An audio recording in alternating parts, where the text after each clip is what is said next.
Hello, everybody. Welcome to RightTool Certification Program, Part 2 of 3. This is taking place on November 17th, 2025. So everything is going to be up to date till that time. We are also going to be using version 37.4 of RightTool. So if you have any differences, that might be a cause as well. Today, we're going to go over just a little bit about what the Certified Expert Pro program is going to look like. We're also going to talk about what about RightTool Pro features that are not batching features. There might be some things that kind of have like a element of being a batch functionality inside of this, but for the most part, we're saving batch functionality until part 3, which you can see that's going to be taking place not next week, but the week after because of the fact that we're taking a week off for Thanksgiving. So, again, and let me see here. Yeah. Da-da. Let me make sure here. We actually are on 37.4. That's something I should have updated. My bad on that part. uh, but yes, we are on 37.4 as of today. We also have the recording for part 1 on YouTube already, and all of the recordings for all of these certifications are going to be on RightTool's YouTube channel. So do not worry if you miss something from this or if you can't make one of the next webinars. So the next webinar, I guess. Do not worry if you can't make it. It will be on the YouTube channel, and the trainings are available for free, whether or not you're getting certified or not, just because of the fact that I know some people really just care about learning what all the features in RightTool are, and they're not as concerned about the actual certification itself. Now, the RightTool certified expert is is going to be basically the second level of RightTool certification.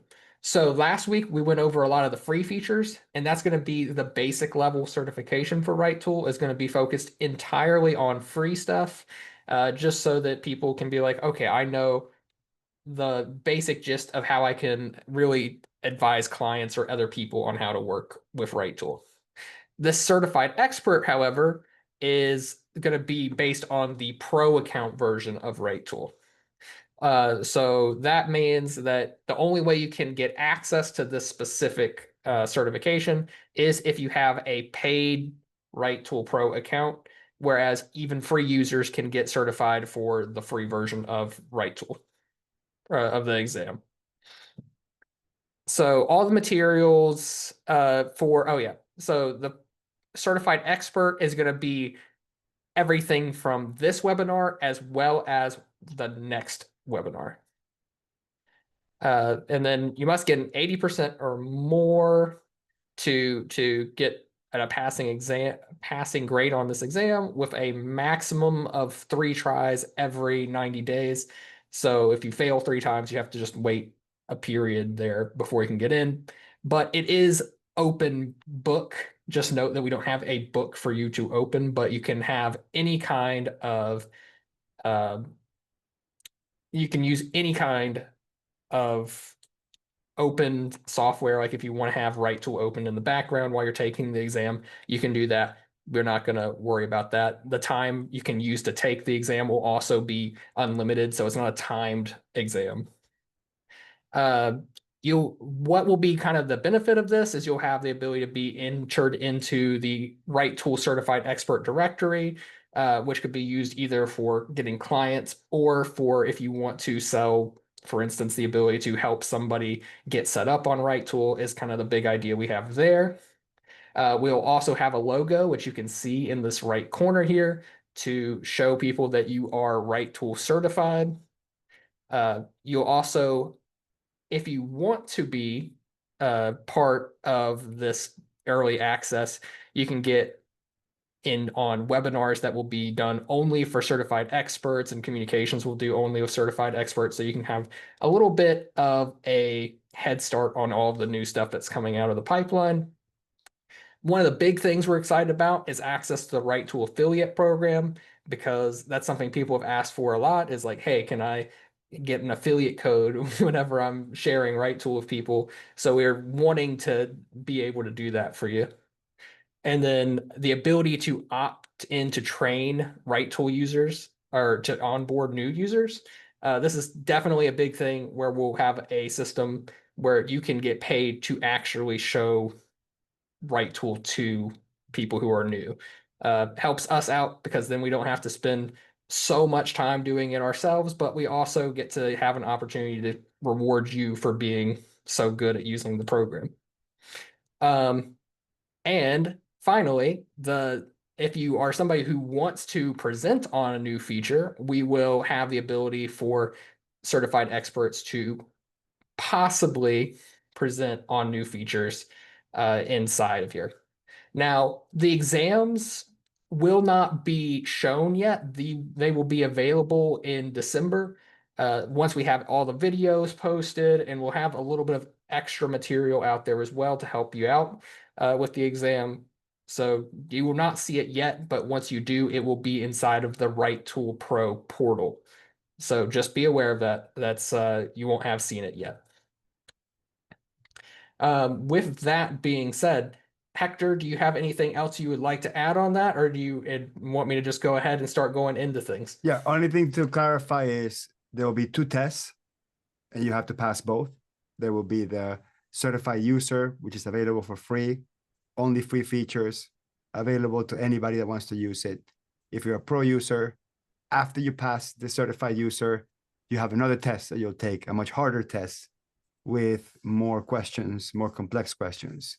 And if you pass both, then you're certified expert, and the certified expert is the one that gets all these benefits.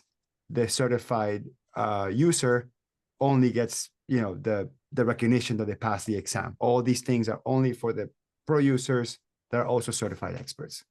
Go ahead, I guess we can get started. Yeah. Yeah, so before I get started, I just want to take a quick second because of the fact that we kind of already mentioned this. We are on RightTool version 37.4, but a lot of people here might be on 37.2. So just to kind of go over this, even though we went over it in the first webinar, is what you can do if you need to update RightTool immediately is you can click on, there will be a little jigsaw puzzle piece icon at the top right of your screen. If you click on that and then click on Manage Extensions, it'll take you to this page that looks like this. And I'm just going to go into the details of this extension. And there should be a button up top left that says Update. Now, you might have to turn developer mode on in order for this to show, but you just literally turn developer mode on and click Update, and it will bring you into 37.4. Just be aware, if you do that, you will need to refresh QuickBooks because as you can see, if I try to click on the sidebar, it does not go away.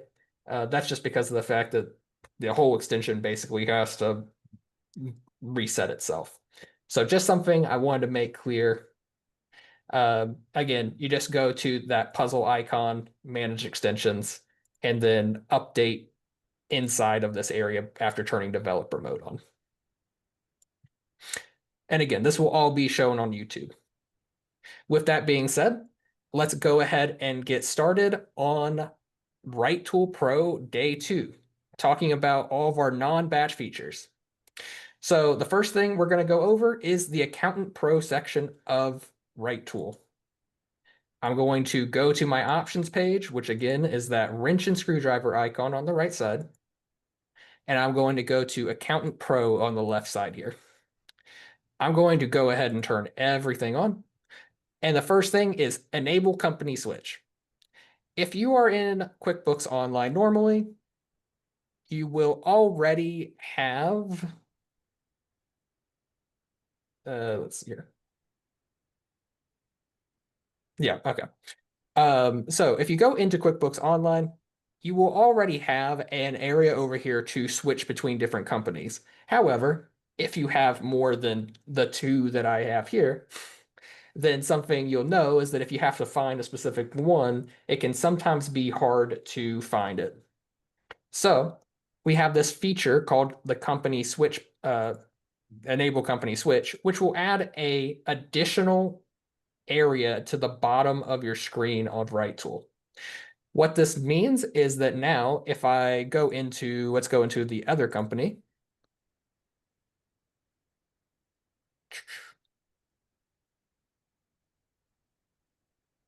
And wait for the home page to load.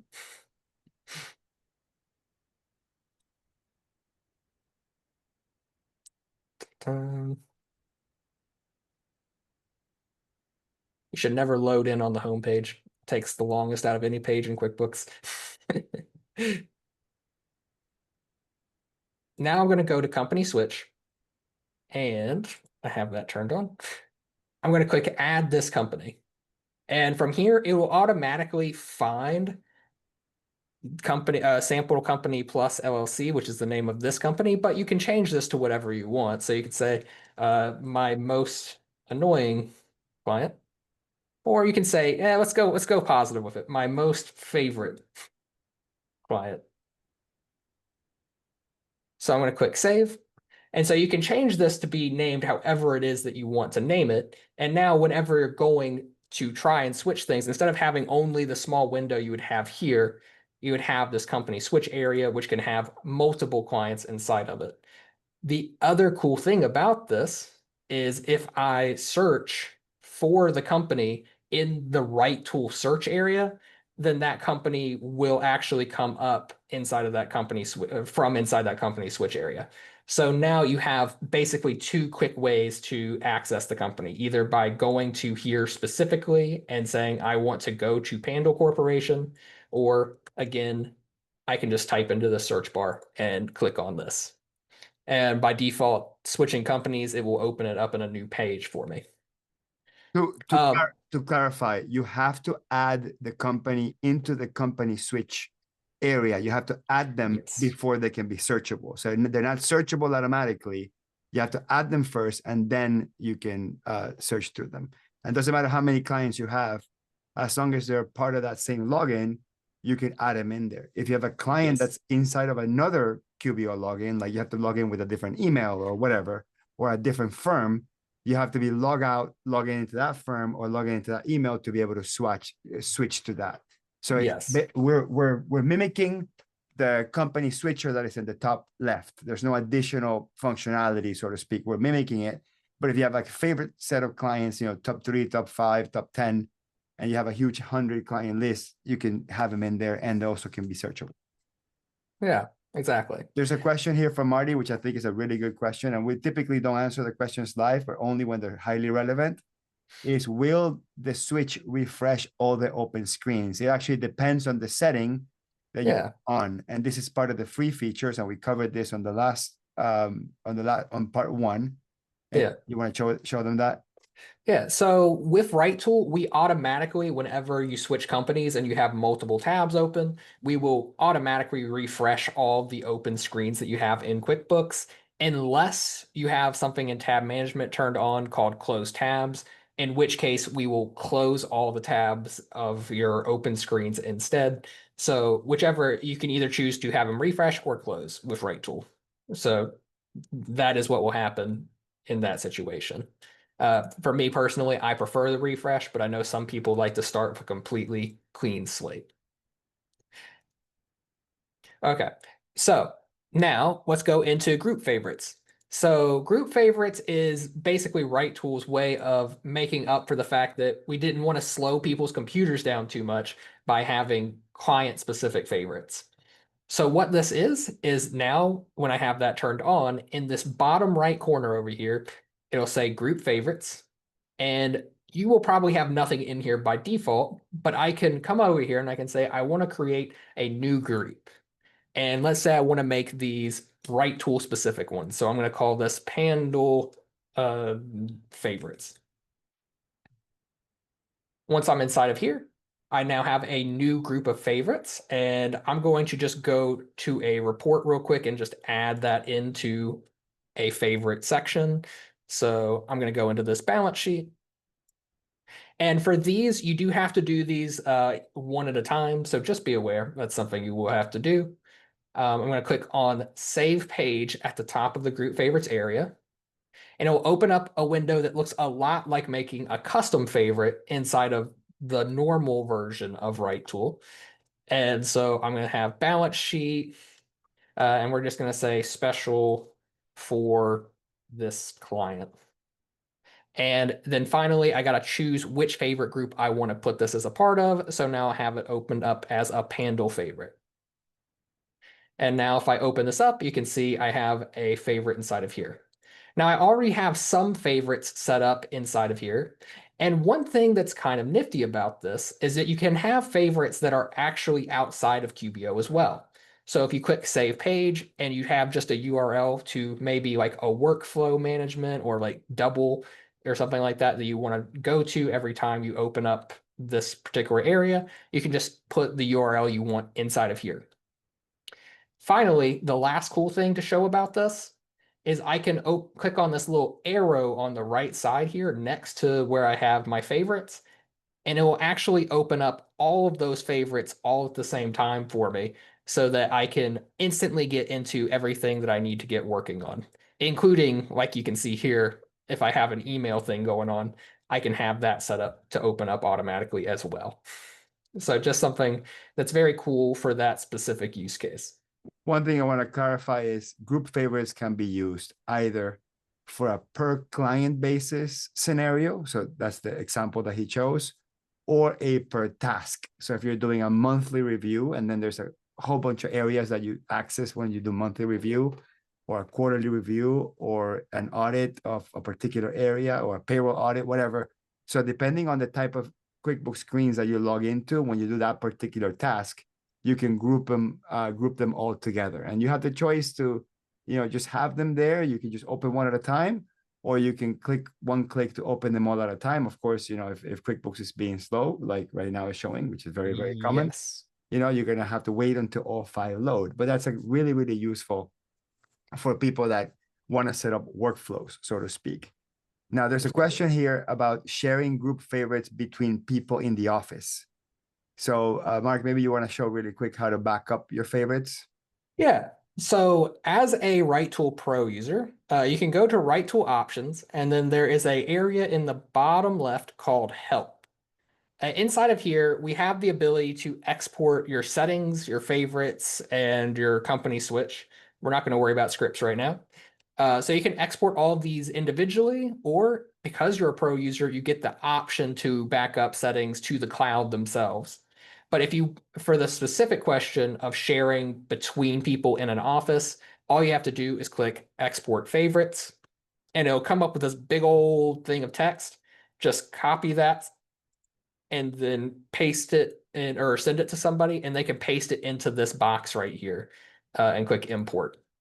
And that covers both your regular favorites and your group favorites. Yes, so it is both. So just be aware it will also replace any of the regular favorites. Uh, just to make that 100% clear for people. Yeah. So the next thing I want to show is there's also this auto export CSV and PDFs, but we're going to skip that for now because of the fact that these only work with the classic version of reports right now. And it's kind of a little bit of an issue when QuickBooks will sometimes automatically switch you to modern reports. And those sub settings won't be in the exam. Yes, they will not be in the exam. The next thing is the books review mark is done button. So I am going to look for the books review page. And so what this is when you are inside of books review, you will notice that you will have, let's see how many things here with a status that doesn't want to load. There we go. You'll have all these things that say to do. Normally, if you want to say that these are done, you have to click done, done, done, and just keep on doing that basically over and over again. We now have a button at the top here that just simply goes through and marks everything on the page as done for you so that you don't have to do it yourself. It's not instantaneous, to be clear. But it is much better than having to personally go through and change all of these to done. So just a small little feature for quality of life, but can be helpful. And it works inside of every one of these areas, to be clear. So something that is available to you. And then next is the clear zero lines button. So when I am inside of a transaction, so I am going to just go into a journal entry, let's say.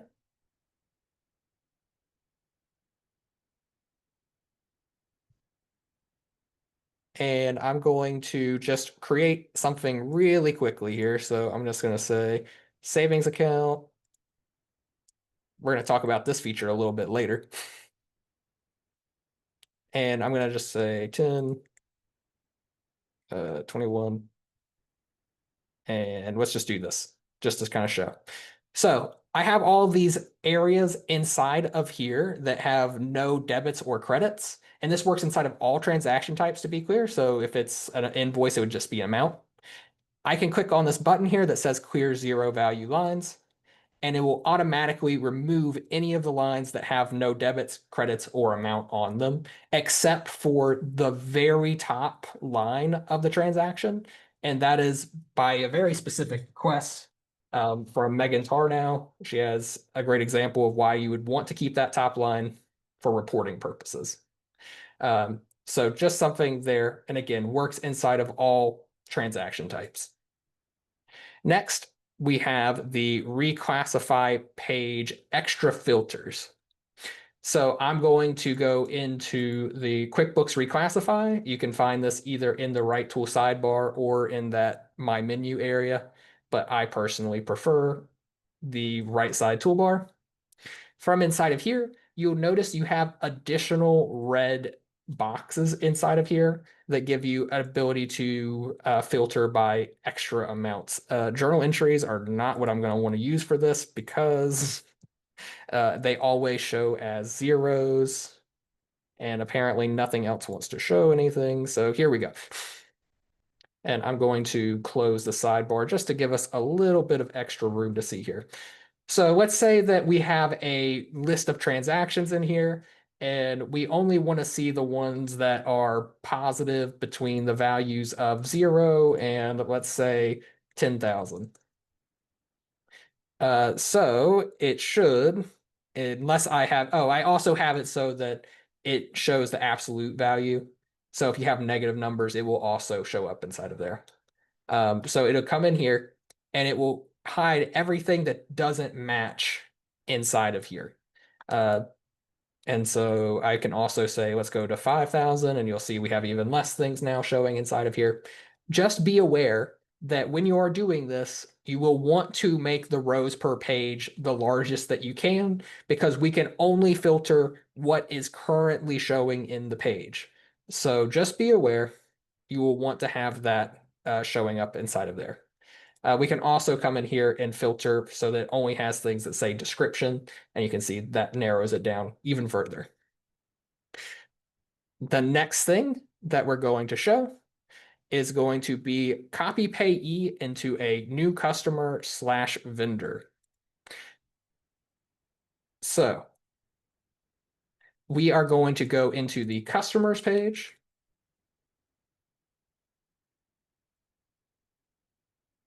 And once I am in here, I'm going to find just anybody who I can find here who I don't think already has a vendor.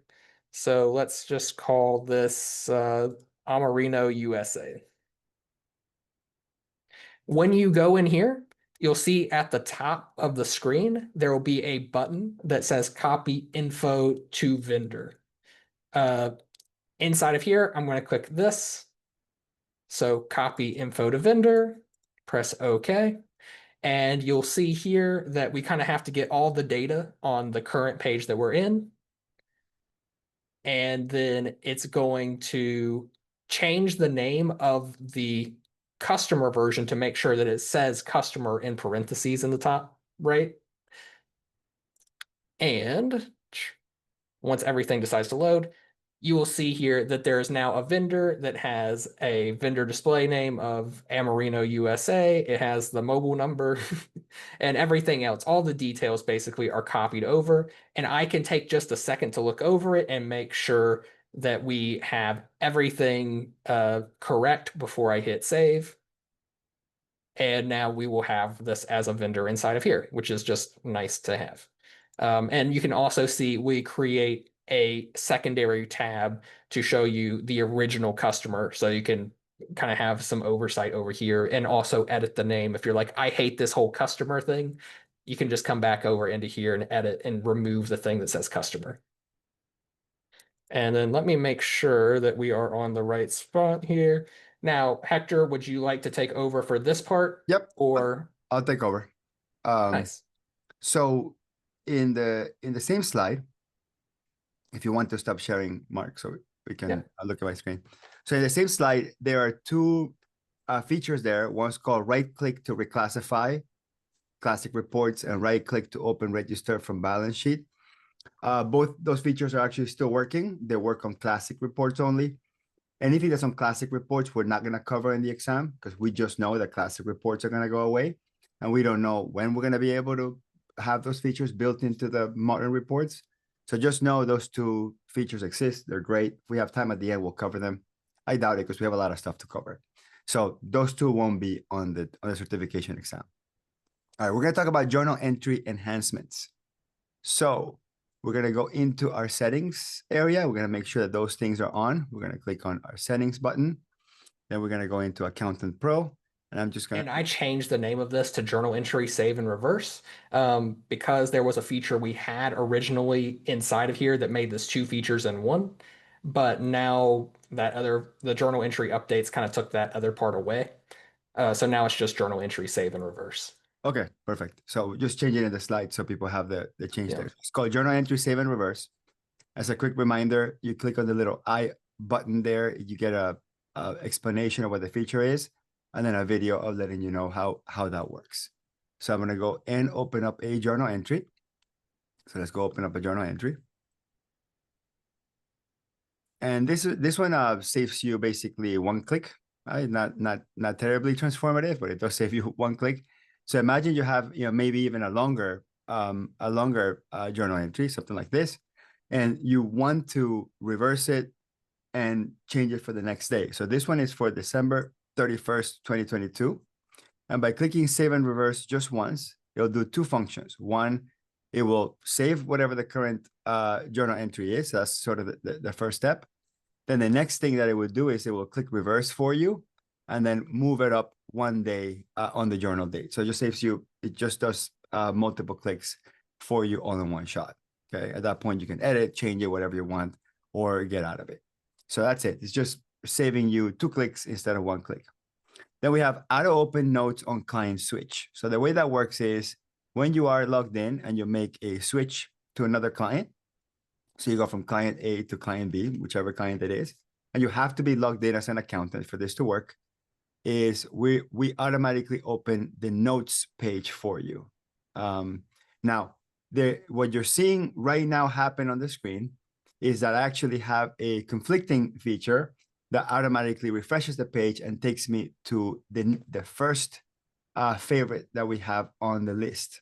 Okay, so I actually have to turn that one off. And we're actually working on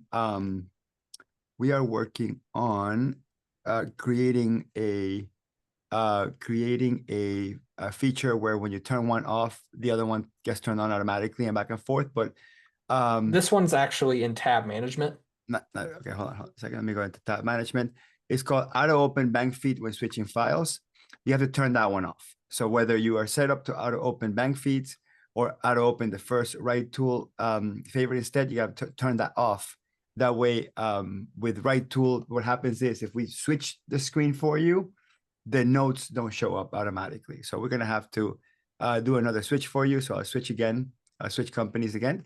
And essentially what this is meant to do is it will open up into the regular home screen, into the dashboard, but it will pop up the client notes. So it's supposed to pop up the client notes immediately. Let's see if it does that. And if it doesn't, there might be a little bit of a glitch we have to work through. Let's see. No, I'm going to switch one more time. We'll try one more time just to make sure I didn't miss something in the process. And Yeah. Well, the funny thing is that it happened to me while I was switching clients just the other time, so I wonder what's going on there. yeah, yeah. So the client notes are supposed to open, which by the way, I don't know where they moved the client notes to. They're now part of my menu at the bottom there. Well, not the entire bottom, right above write-off invoices. So yeah, Right. it'll automatically open that.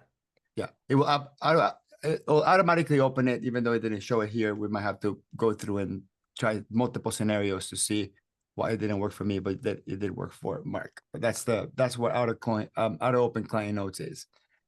Copy to different transaction types. So this is inside Accountant Pro, and this is one that we are not 100% sure how long this one will have a shelf life, particularly because Intuit got inspired by us and built something similar.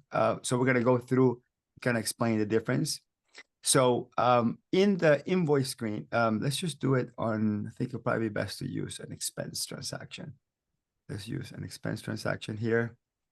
And it'll be a lot more obvious and a lot more visible in an expense transaction. And we'll go back and pull up a current transaction.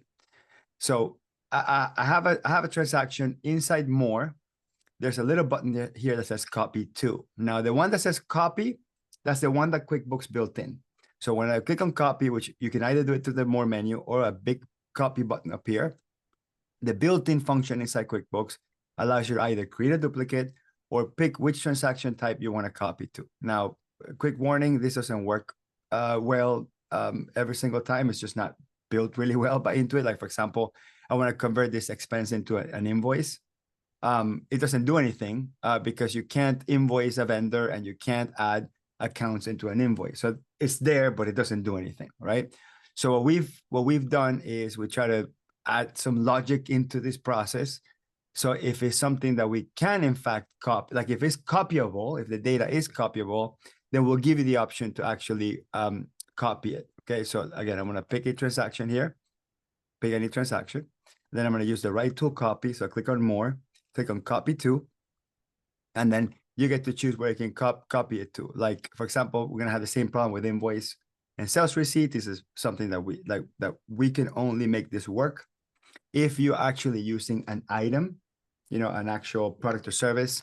So we can have the same challenge that you would have, within the QuickBooks copy. But we added a couple additional transaction types that you might not see on the QuickBooks copy. And we kept this feature because some people are on the different versions of QuickBooks, and some of them don't have the copy button, or they might still want our copy feature. But in the progress that QuickBooks is going, we might not need this feature anymore. So if you want to turn an expense into a check or reverse an expense, a very typical thing, like I want to get a reverse on a check, turn that into a credit card credit or something like that. We can do that, or a vendor credit if you want to reverse a bill, essentially turn it into a vendor credit. So there's a couple of things that you can do.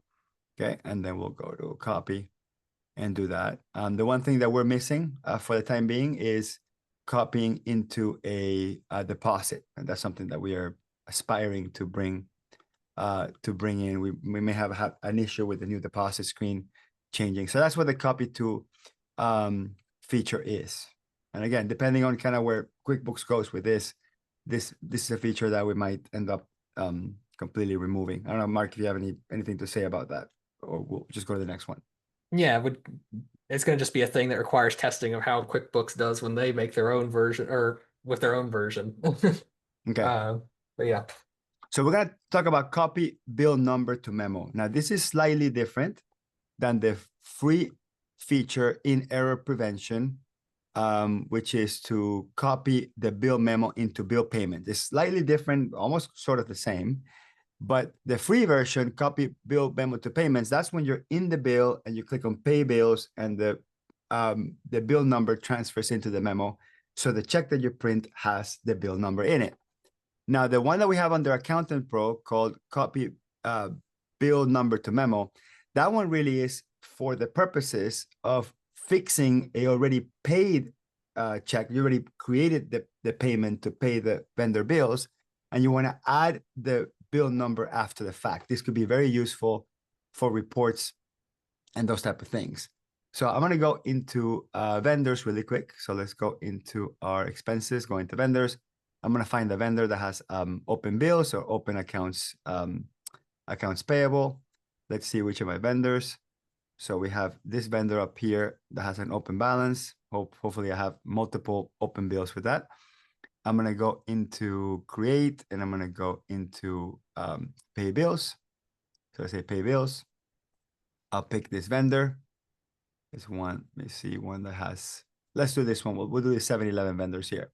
So we have 3 bills here, 7-Eleven vendors, and these actually don't have bill numbers. So I'm actually going to go in and edit each of these and put bill numbers on it because it only really makes sense with bill numbers on it. So let's add some bill numbers on this. X out of that one. Do another bill number on this one. I also want to be clear, Hector. Yeah. This is the page you're on currently. I know it's kind of crazy. Is the pay bills page. Now, the page where this works is the bill payments Yeah, page. correct. I'm trying to create the bill payment first so people can see. That's what I'm trying to do. Okay. Gotcha. So let's say, for example, you made, I'm gonna make the example with one payment that's paying multiple bills. This works with a single payment for a single bill or one payment for multiple bills. It works in both. So when you go and pay this bill, okay, you're gonna have the bill payment is gonna be created, and X out of that. Let's go. Let's save the bill payment. The bill payment is gonna be created. Then when I go back and look at the bill payment, so when I go back and look at that bill payment I just created, and let's say, for example, I'm going to go print this, a very typical thing that I would do. I would just, print my check, right? So when I go print my check in the check that I'm going to print, and let's just visualize this, preview and print. Have to put in a starting check number, apparently. Yep. So no, just I have to drag it up. So I'm going to go preview and print.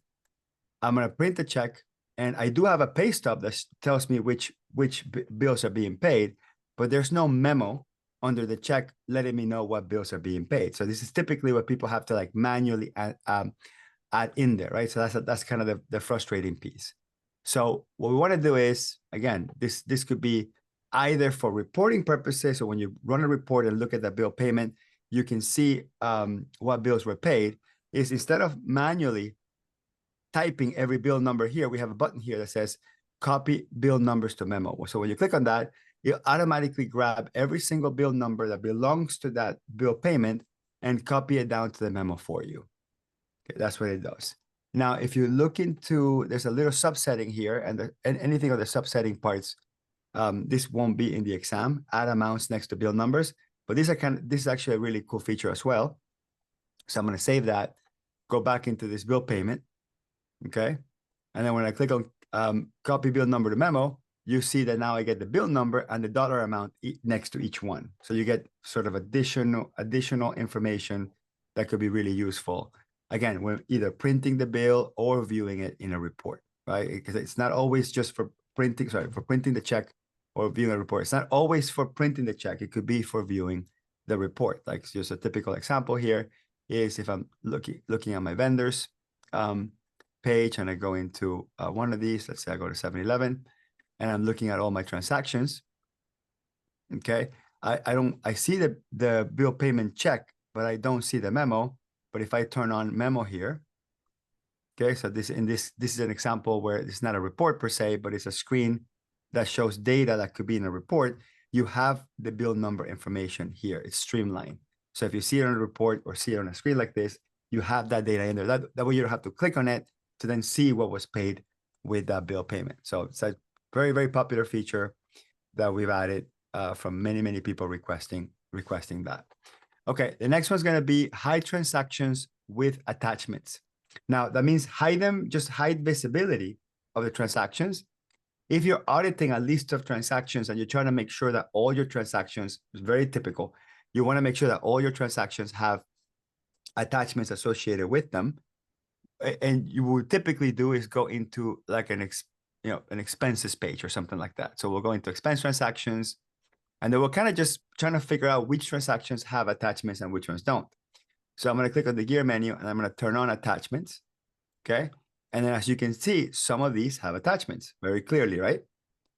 Now, if I wanted to go back and audit these or be able to add attachments to these, and I want to have a clear roadmap to do that, maybe I can do it by transaction type, only chose the expenses or something like that.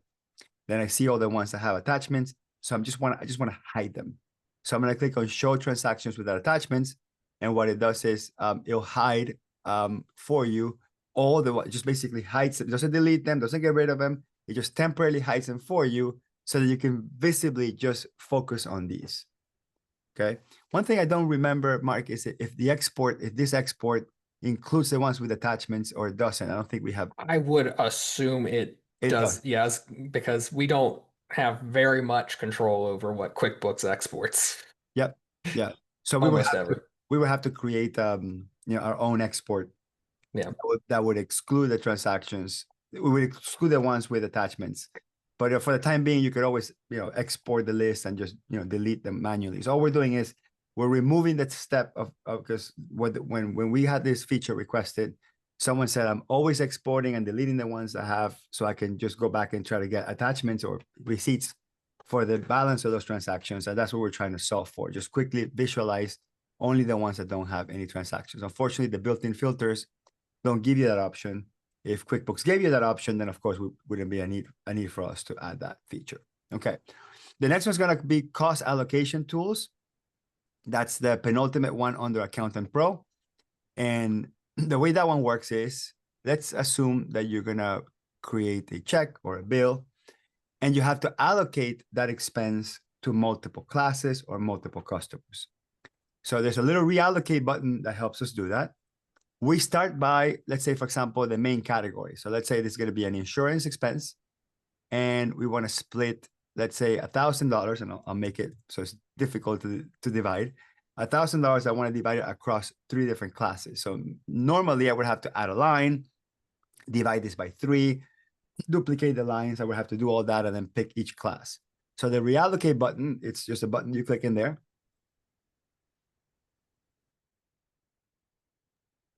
You pick which of the expense categories. So you can actually have multiple expense categories. I'm going to do it with 2. So we kind of see that might be useful as well. So let's say I'm going to split these 2 across 3 different classes. And we have 2 different expense categories. We got disability insurance and then liability insurance, right? So we got 2 different distinct expense categories, 2 different dollar amounts that we want to split across, let's say, 3 classes. So why does it want to fight me? Okay, I'm gonna just save it real quick. I'm gonna save it really quick and just click on that same button that pops up over there. yeah, or you can refresh too. I'm just gonna refresh to make sure that that we get that in there. Okay, so we got the reallocate button. We'll click on that. And then let's say I want to reallocate both of them. Again, you don't have to have multiple, you could just have one. And then it says here reallocate. So what I want to reallocate to, by class or by project. You can do either one, can't do both. So we go by class, click on next. And then it shows you these are all my classes, So if I have a typical 3 class allocation with, one's 20%, the other one's 30, the other one's 50, I can actually have a CSV file already sort of pre-saved that I could just load, go to choose file and load. That way I don't have to manually enter it, but you can manually enter. So for example, I want to put on this commercial one, I want to put 30, on this Florida one, I want to put 20. And then on this wholesale class 3, I want to put 50. So you pick the percentages that you want. Again, if you have a system in place where you always put them, you can just export the CSV. That way you have already a pre-saved CSV that looks like this. It's going to be similar to another allocation tool that we have. You can have this pre-saved somewhere. That way you already kind of have a template, so to speak, probably the best way to name it. And then you can just choose it and load it. That way you don't have to manually type it. Also, you can split evenly. So let's say, for example, I get rid of a couple of these. Okay, and I want to do a lot more than 3. Let's say I want to pick up a whole bunch of these, and let's say these are the classes I want to allocate to, I can click on split evenly, and then depending on how many classes you have, it will split evenly across all the ones that are showing. So again, you can have your own template, or you can do split evenly. Okay, then I'm going to click on reallocate. It might give you a little bit of a challenge because it's going like, oh, this is actually 100.00019%. So see how it's so one of these just Right. So you won't get 100%. Yeah, but we can manually always treat that do that. no. So let's do it. I'm gonna do it again. I'm gonna go simple this time to avoid strange math. Okay. So go to class, and then we'll do the example we were doing before: 20, 30, and 50. Go to reallocate.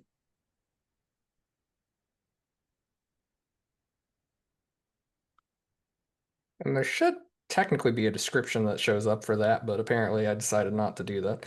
Yeah. So yeah, the accounts are there. They're not showing on. If you click save and then refresh, I didn't realize this page had this problem, but it's a common issue with But it features. works. It Yeah. works. It works. It did the reallocation for you. It grabbed, a percentage of each one and put it into each of the classes. Okay, so right now you can either do classes, or you can either classes or customers. Okay, perfect. Okay, and the last one here is called the balance sheet adjustment tool. Let's go into the balance sheet. Now, I think, did we decide that one wasn't going to be in the exam, Mark? You remember Which one? the balance sheet adjustment tool? Yeah, we decided this one wasn't going to be in the exam because it still just works with the old version of the classic reports. So we'll skip that one, and then if people want to go back, and if we have time, and we can go back and cover that. But that one works with classic reports, so we won't be showing that one. And one thing that some people have asked is why no location for that allocation thing we just had. Location is something that shows at the top of a transaction, not in the lines of a transaction. So that's why that one is the way that it is, at least inside of that page. I mean, technically, we could develop allocation tool, but only for journal entries.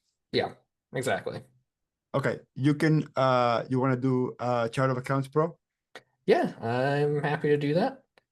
Let me move everything into the right screen and share.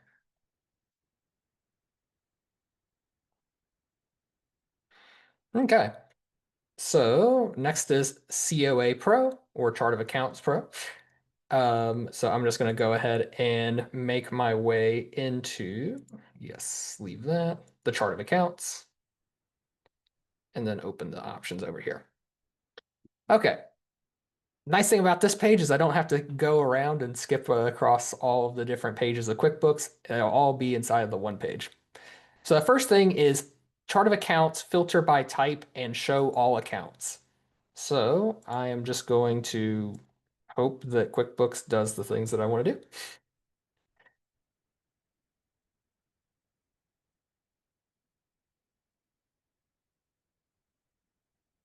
And of course, QuickBooks wants to take its time today. So the first thing, just so we can repeat that, COA filter by type and show all accounts. When I am inside of the chart of accounts, you can see here that there is an additional area right here that's in the filter. And if you click on that, it will show you basically every type of account that exists. So if I needed to be like, I only want to see the bank accounts, or I only want to see the income accounts, we could search by only those accounts.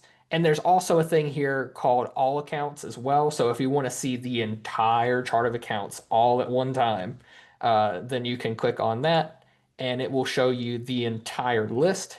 Now, just be aware, the larger that your chart of accounts is, the longer it's going to take for this filter to work because we have to basically show every single page. Uh, and then after we show every single page, then we hide things afterwards. So this particular account has 1,000 or so things, so it'll take a little longer to load than your average chart of accounts when you're trying to do this filtering. So we'll just give that one more second. Shouldn't have done it just because QuickBooks is being a little slow on us today, as you can see. And that's just how it goes.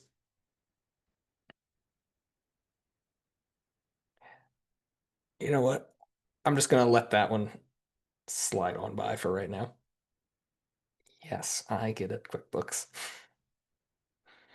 So yeah, just be aware, it will take a little bit longer to load if you have like over 1,000 transactions inside of a chart of accounts at any given time.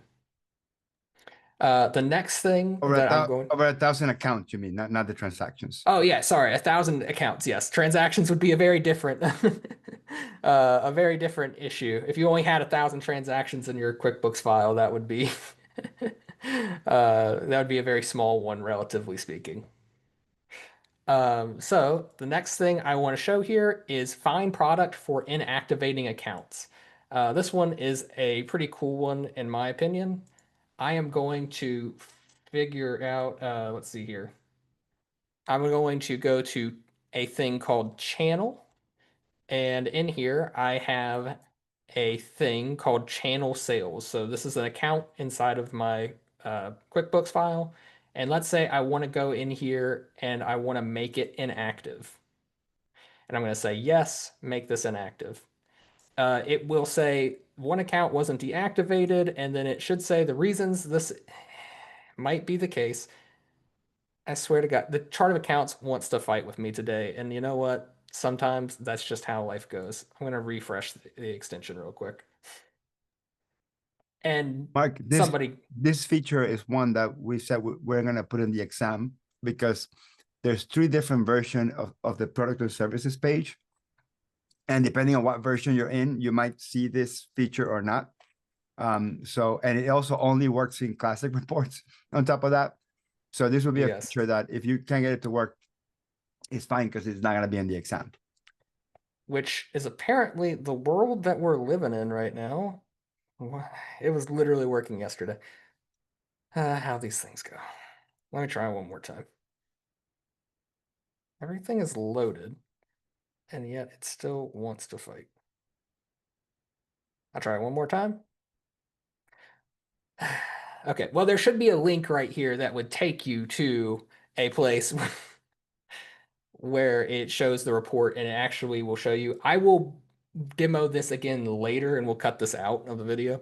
I'll demo this again later once I make sure that everything is working correctly on it and it's not fighting me. Sorry about that. Yeah, on the slide, just a quick thing on the slide. People are they're asking me, how do I know what's on the exam and what's not on the exam? Other than the fact that we're mentioning it on the webinar, in the slides themselves, anything that's in red, we're not gonna cover on the exam. Yeah. So it's in the slides to just kind of as a placeholder because it is part of that area of the settings.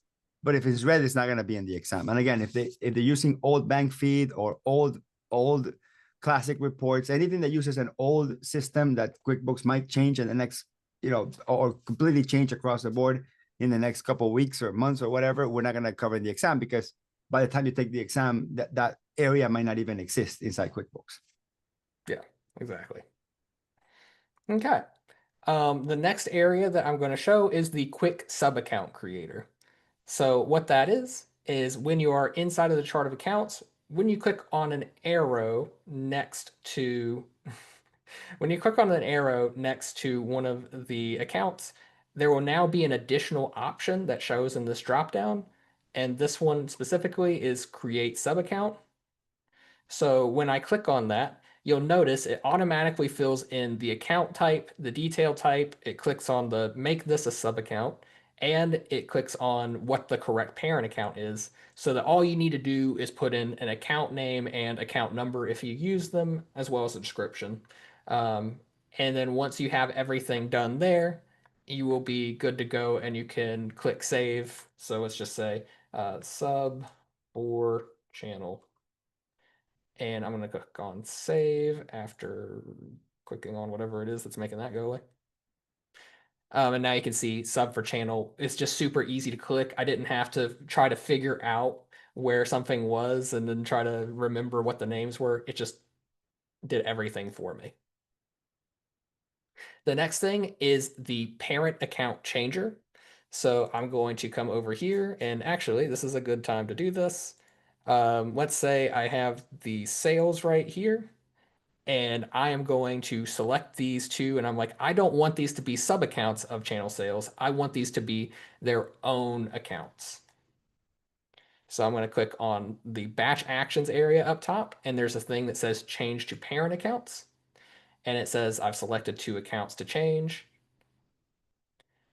And once I've done that, it will automatically go in and convert all of those. And if I refresh the QuickBooks page,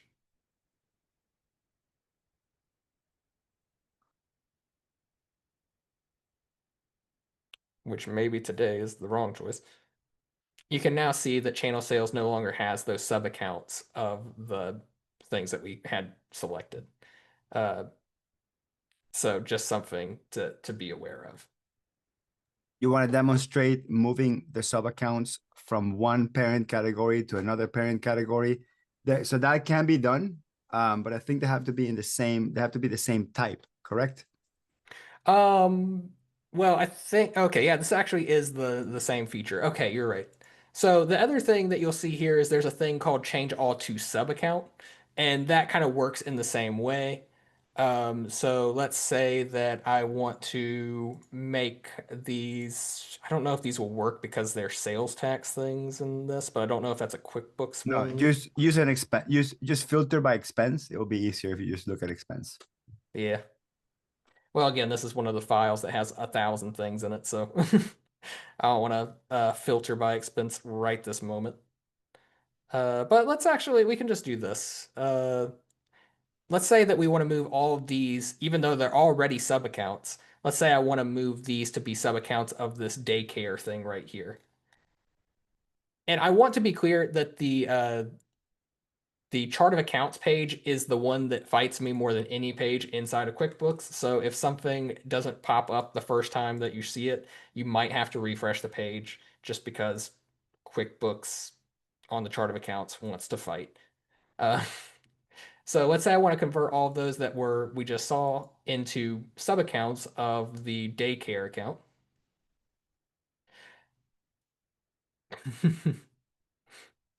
And now I'm going to come down here. And of course, it changed the filtering on everything because, of course, QuickBooks wants to fight me. Okay, daycare.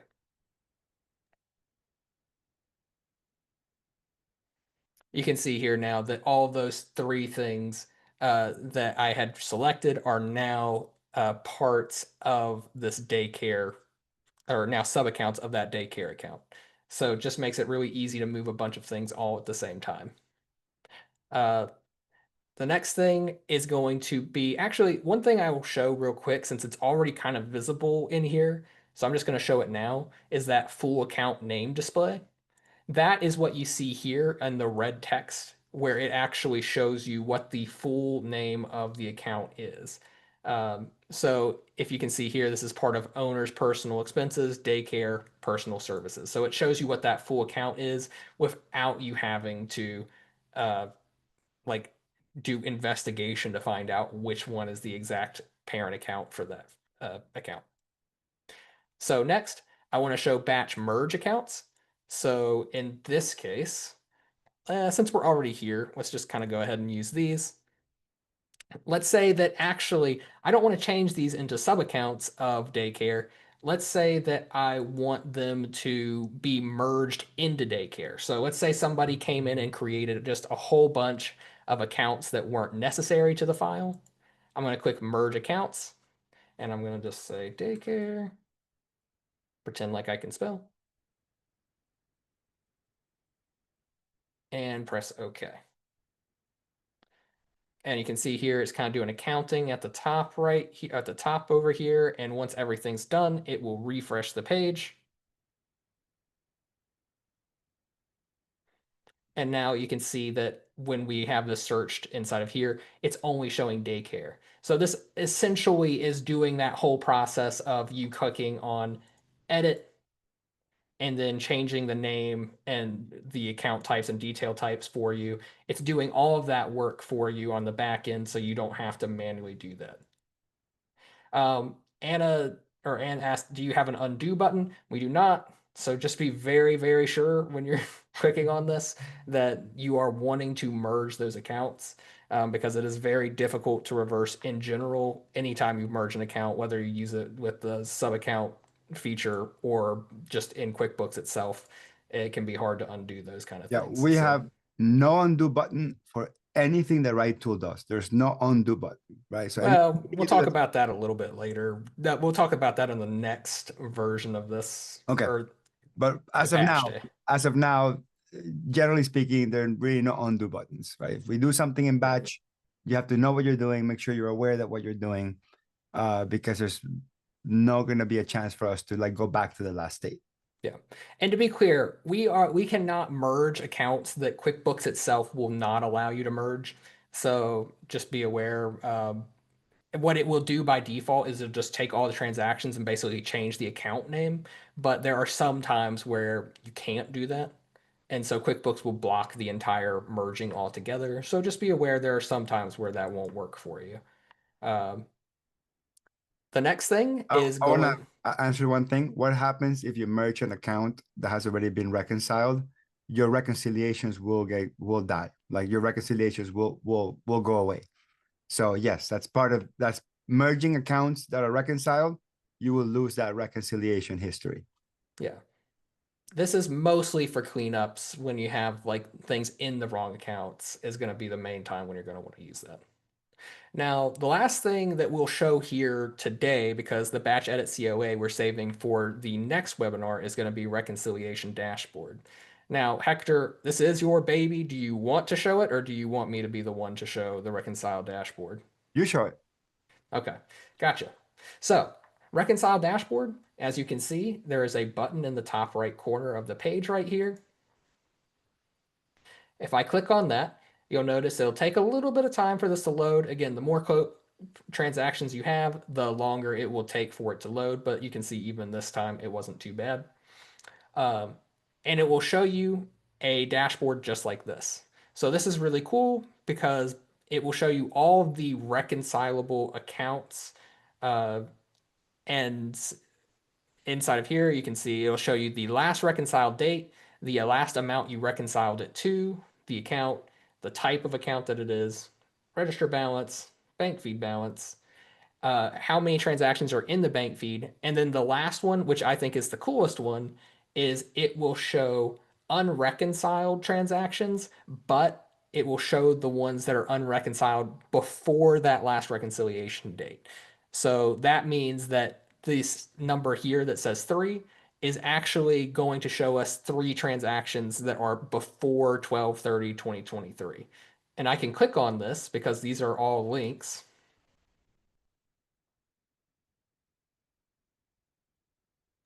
While that loads, I want to add something really important. The reconciliation dashboard only works when you're logged in as an accountant into your client's books, but it doesn't work yet in your own books, in your own accountant's books, because QuickBooks hasn't made that feature available yet where people can see the books review. So Yeah. it's only available in files where you also have access to books review. Yeah, exactly. And let me just change because the custom date wants to be annoying about it. So I'm just going to click on this. So it will automatically open up the bank register for you, and then you can click on this show unreconciled only, and it will show you what those 3 transactions that weren't reconciled were. So that will happen there. And to be clear, it is my mistake on that. I can now officially bring this back into the accountant's version. I just need to actually go in and re-enable it for accountants.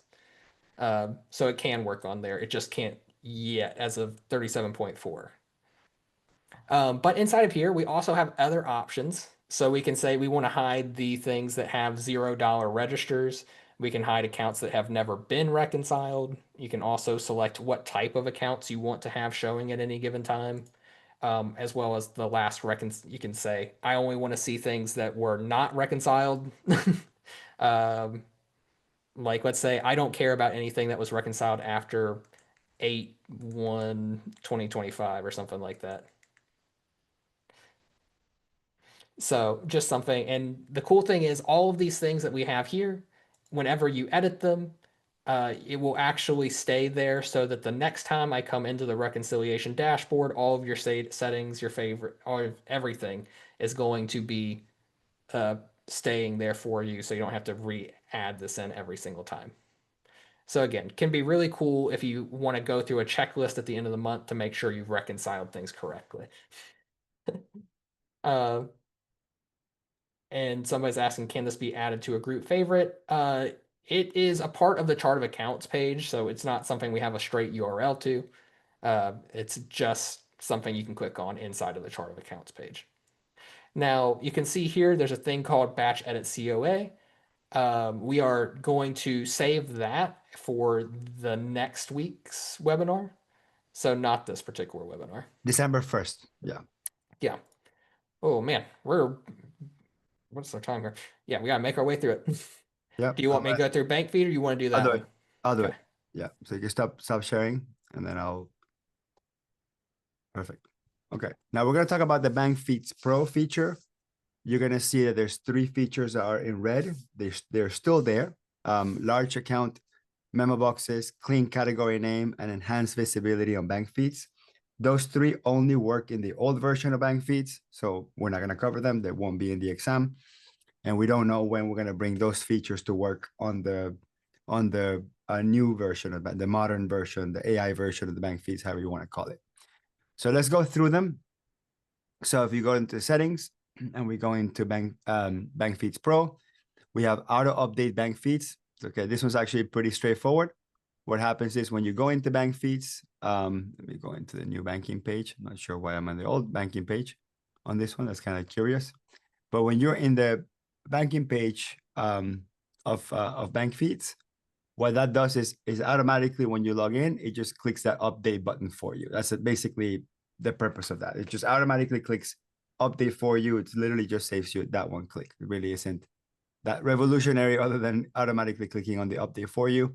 And it doesn't do it behind the scenes. So it's when you log into bank feeds that it runs the update for you. The next one is quick create payees from memo. And there's a couple of interesting things here like skip confirmation, stop before saving, default to QBO description. There's a couple of options here. So I'm just going to turn on skip confirmation pop-up, save that. And then I'm going to go back into bank feeds. So sometimes, like for example, you have this thing that says wire in ABC, but QuickBooks is not detecting, let me close everything else here. So QuickBooks is not detecting the payee for me, okay? And sometimes it does, like sometimes it does a good job and it kind of suggests one, but when it doesn't suggest one, then we kind of pick up the slack here. One thing that's really important here in the little gear menu, you have to make sure that you turn on copy full bank description to memo. That way, everything that comes in through bank feeds comes into the memo, and there's a very specific reason for that. It's because I need access to that memo to choose how I want to create the payees. So, for example, let's say this is a customer that's paying us, and QuickBooks calls it wire in ABC, but the company name is actually called ABC Enterprise London. So I can choose from here. Like I can keep London or remove London, whatever I want. So I choose from the memo which piece is going to be the part that automatically creates the customer or vendor. Then I click on V if I want it to be a vendor, or C if I want it to be a customer. Click on that. And depending on whether I told it to skip confirmation or not, like if you saw that happened pretty fast, it actually went in there and it created a customer for me and selected it automatically in here. Okay, so it didn't even ask me, are you sure, do you want to save? You have the option if you want to go that route, if you kind of want to make sure you're checking and double checking before it does that for you automatically. Same thing for vendors. So for example, I got this payee here called Kokio, right? Let's say I want to create a vendor for that. And QuickBooks actually suggesting Kroger, which is it's actually a great example of, you got to be careful sometimes with what QuickBooks suggests. So that's not Kroger, that's Kokio. So I can select that, or if the vendor name is perfect, right? Like I don't have to select a specific part of the memo. I don't have to select anything. I just click on the V, in this case for creating a vendor, click on that. You'll automatically create the vendor for me, paste that in there, and select the right payee for me. So it's a quick vendor customer creation tool. So when you're in bank feeds and QuickBooks is not being helpful in terms of walking you through the process of creating payees for you, you can use that feature. Now you see this little sparkle, the little stars. So sometimes it will show the little sparkle next to the payee name, which means it's going to suggest for you to create a payee for you. QuickBooks sometimes does a good job with that. Sometimes they do a horrible job. Sometimes they'll make up something. For example, Los Angeles Airport Police, it picked Seattle Airport. So sometimes you gotta be careful. QuickBooks will do random things, right? So again, I want to do Los Angeles Airport, select that, or maybe I want to put just airport, whatever it is. Click on that button, it'll automatically create the vendor for me and save it. I don't have to click on anything, and create that payee for me. Okay. And to go back into that options page real quick, on the RightTool options, yeah. Yeah. And so, yeah, we have a lot of options here as well. So Hector went one route with it, which is he wanted as little interaction as possible. You can also click on that thing below that says stop before saving if you're like, I want to make sure everything's perfect on that vendor before saving. So that's what that will do for you if you're wanting to edit things before it saves it. Okay. I'm going to talk about batch net balance indicator.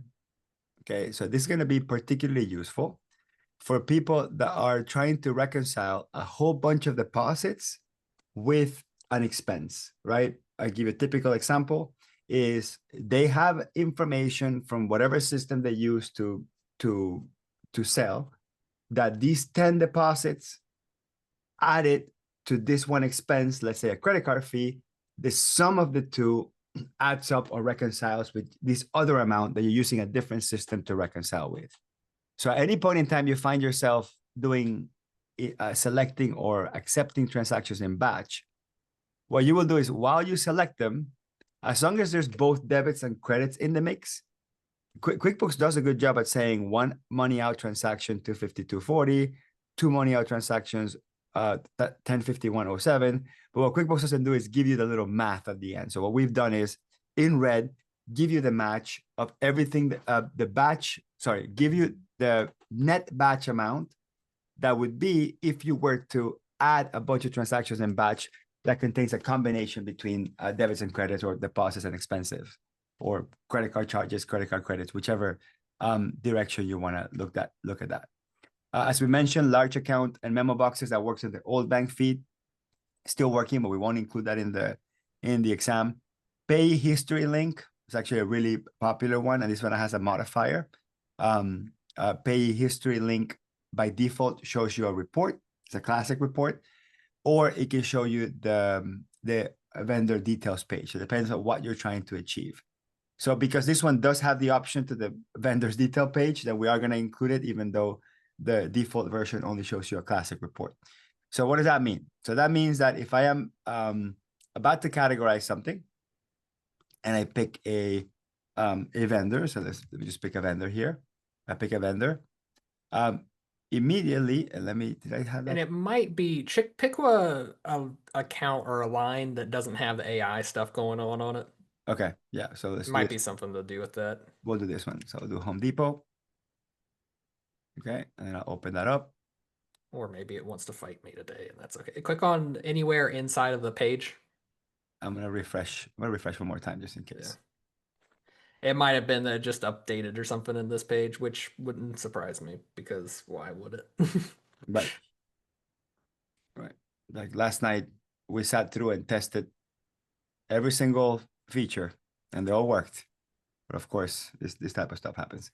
So let me just pick another vendor here. Okay, so it's wanting to show up this time, which is right annoying. Here. Yes, you do have to put it at the bottom. That's an unfortunate side effect of QuickBooks updates.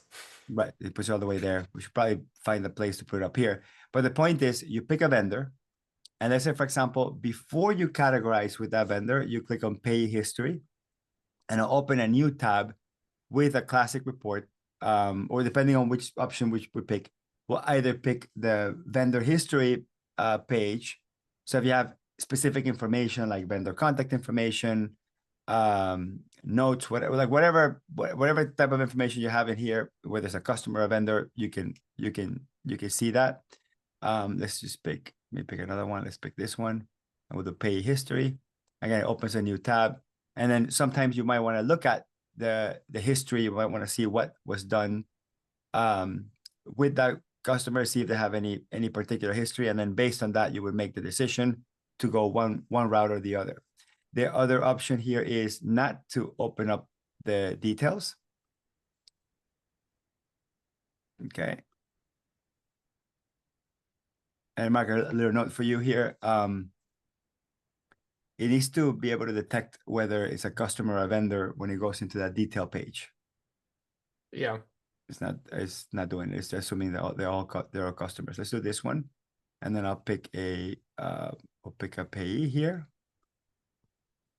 Okay, and then I go into pay history. So because I uncheck that option, then it goes into a classic report. And what it does is it searches, when else you have used that vendor, okay, the vendor called Alliance, and you can see a history where in which bank accounts you had used it, what categories you have used it before. Again, that history can inform you.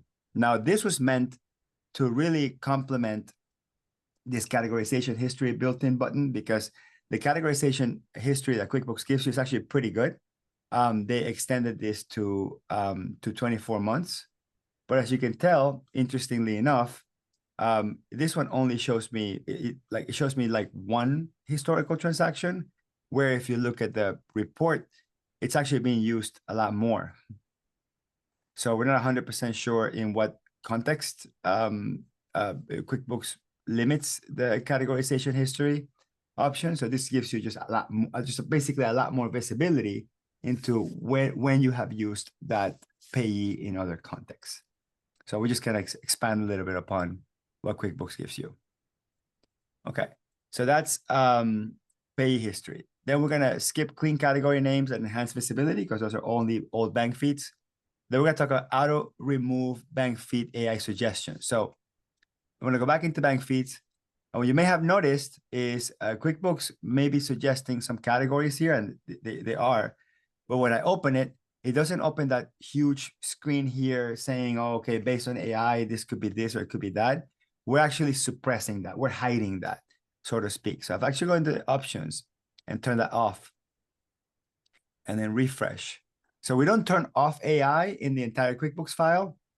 We're just turning off that big box that shows you the AI suggestion, right? That's also only for sort of accountants that really don't feel that AI stuff is any useful for them.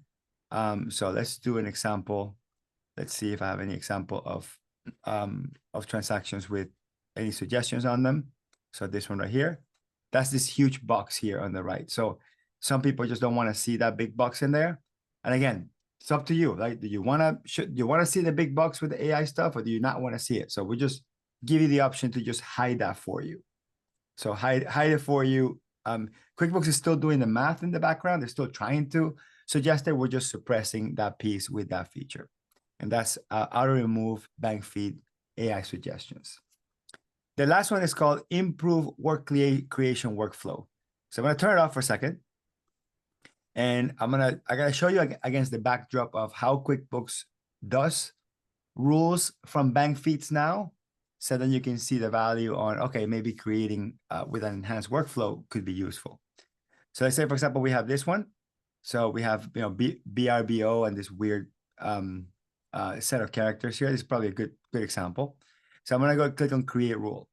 So what QuickBooks does by default is it selects the specific account that you're paying with. It doesn't select all bank accounts. And sometimes you want to make rules that are very source account specific, and sometimes you want rules that will encompass all the accounts. So if you want to make a source account specific, great, and keep it like this, okay? The other thing that it does is it doesn't add a name, so you have to go out there and add a name. Usually you have to go in there, copy this, and paste it up here, that sort of thing. So it's kind of annoying that you have to do that. The other thing is that QuickBooks has something called description, something called bank text. So bank text is the actual text that came from the bank, and description is QuickBooks' version of what it thinks the payee is. The problem with this is that it's not very precise. And generally, most of the times, what I want to do when I create a rule is I want to do bank text. I want this to say all accounts. This is my preference. Of course, this is the beauty of RightTool, right? That you get to kind of customize what you want. So I don't want to have a specific account. I want it to be all accounts. And where is my all accounts button? It's hiding up here in the top.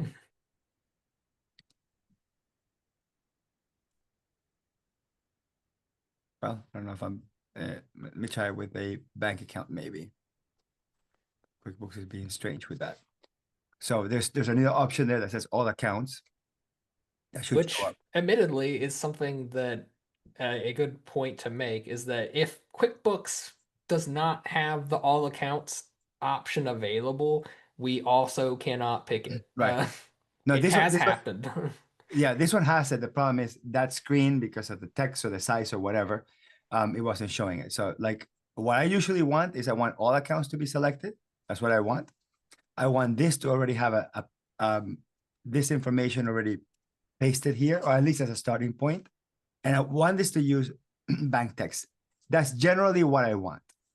The other thing that I want is, and this is something that it just drives me nuts about QuickBooks, is that it brings in the original memo of the transaction that you're using to create the rule as a baseline to replace the memo for every new transaction that gets created by that rule. Probably one of the most destructive things you could do in the QuickBooks world. So you actually have to manually go back and delete that part. You have to delete that part and just leave it blank. Or you can leave it blank and then add something afterwards if you want to append something to it. Okay, that's fine. I want to append something to it. And then the other piece is, and then QuickBooks actually is pretty good about this, is the auto add. So in the past, QuickBooks used to do automatic auto adds. Now it doesn't, so we don't have to worry about that too much. But you can also trigger the auto add if you want to do that. So that's how rule creation workflow works now. Now with RightTool, and this is a feature that we put a lot of thought into this, is I can do a couple of things. So one, if QuickBooks is defaulting auto add, which in this case is not, you can do that. So it doesn't do the auto add. You can disable auto add so the user can never create an auto add. That's even interesting. We kind of just delete that button for you. Rules must have payee. This is where we force the user to have to add a payee before they can save the rule. That way you don't inadvertently create a rule without a payee. A lot of accountants like that. Default rule to bank text, okay? Do not add a memo, exactly what I mentioned before. And default all bank accounts. Automatically add bank description to rule name. Automatically add vendor or customer to rule name. We can do it with both. And that last one is an either or. Either or, So. right. Either or, right. So we'll pick the top one, the bank description, which is what comes from the bank. And this is probably the most common thing that people are going to use, these 5 that are here. So we'll save that. And then we go into back into bank descriptions. And what I'm going to do is I'm going to create a rule, and then you're going to watch it do things on its own. Okay. So we got this one right here. I'm going to click on create rule, and my hands are up. I'm not doing anything. And RightTool by itself changed this to bank text. It changed this to all bank accounts. What we just missed the mark on pasting the name here. So that's just a bug in our side. So I'm going to try one more time with another one just to see if maybe it was a one-time thing. Let's do this one, and let's do create rule. Now, do we have it set up so that the rule name is based on the customer / vendor, or do we have it so it's based on the bank text? Good question. So maybe I have it based on bank text. Okay, bank description. Okay, so it should have hit that. Then I'm going to switch over. I'm going to switch the toggles really quick. Just to test the other side of this. And sometimes the order that we change things makes a difference. If QuickBooks is a little bit slow on a given day, then it might cause that particular problem to happen. Yeah. So in this case, I actually selected a vendor name prior to creating the rule, and then I'm going to click on create rule. and it's pasting the vendor name that I created or the payee that I typed in there.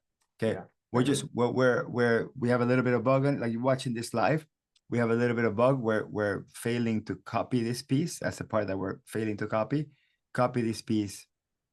Oh, now it shows it. so now it shows it. Okay, so it just could be, depending on, if whether your browser is working fast or slow at that particular time. But that's the workflow, right? So we automatically selected all bank accounts, created the name, make that switch for you. So we're just kind of saving you those clicks. Okay, and that's it for Bank Feeds Pro. Batch Pro is what we're going to cover on December 1st on the part 3.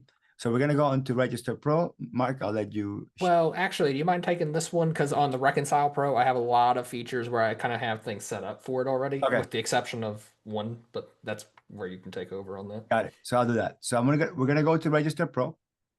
We have delete and on Reconcile shortcuts, and that one's pretty easy. So if you click Control Shift U or Control Shift backslash, it'll automatically either delete the transaction or unreconcile it for you. So that's for when you're going one by one and you want to use a keyboard shortcut for that. Fun story about this, backstory about this is probably one of the first features that we added that were sort of in a batching element when we were doing the keyboard shortcuts. So I'm going to go into the register, and essentially, again, I'm going to go here is Control Shift U and Control Shift backslash. So Control Shift U, what it does is, I'm just going to close this so you can see it. So let's say, for example, let me just look at. And then just adjust one of the columns so it'll fix all of them. Yep. Okay. So for example, we have this transaction here that has the R in it. Okay, that's already been reconciled. So some people want to do Control Shift U, and it automatically removes, like unreconciles it for you. And if I do Control Shift backslash, it'll delete it for you. Now, to be clear, there is a explicit delete button that you can press in there. So what we're doing is basically we're pressing the button in your behalf, or we are cycling through R to blank in your behalf. That's what those keyboard shortcuts are, that it's under delete and unreconciled shortcuts. Custom default year. Okay, so this is actually pretty interesting. So for example, let's say that I'm tasked with entering transactions by hand. Now, what I'll do here is I'm going to put this on one line, and okay, this is good. Okay, so let's say I'm tasked with creating transactions by hand. So I go into add check, and then by default, it's always showing me a 2025 year. But let's say I'm doing a cleanup, or I'm doing catch up, and I'm doing last year. So when I come here and I put custom out of field date and I put 2023, when I'm typing by hand, so let's say I'm doing January 1st, so 0101, and I hit tab, this automatically uses 2023. So it's to leverage the autofill feature of the year to use the year that is up here and not the current year. Okay, like for 99% of cases, you always want to fill current year. But when we're doing entering all data, and we have to enter each transaction date by hand, you just go, let's say, for example, February 14th, so 0214, hit tab, and it'll automatically pre-fill the 2023 for me, because that's what I put up here.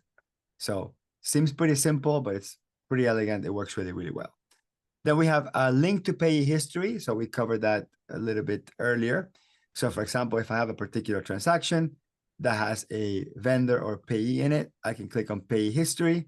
And just like we discussed last time, that payee history will take me into a report, into the classic report with a history of that payee, or to the vendor page. So we cover that same thing. It works the same thing in the banking. The next one is called preset filter in register. So preset filter in register. Hold on a second. Let me refresh.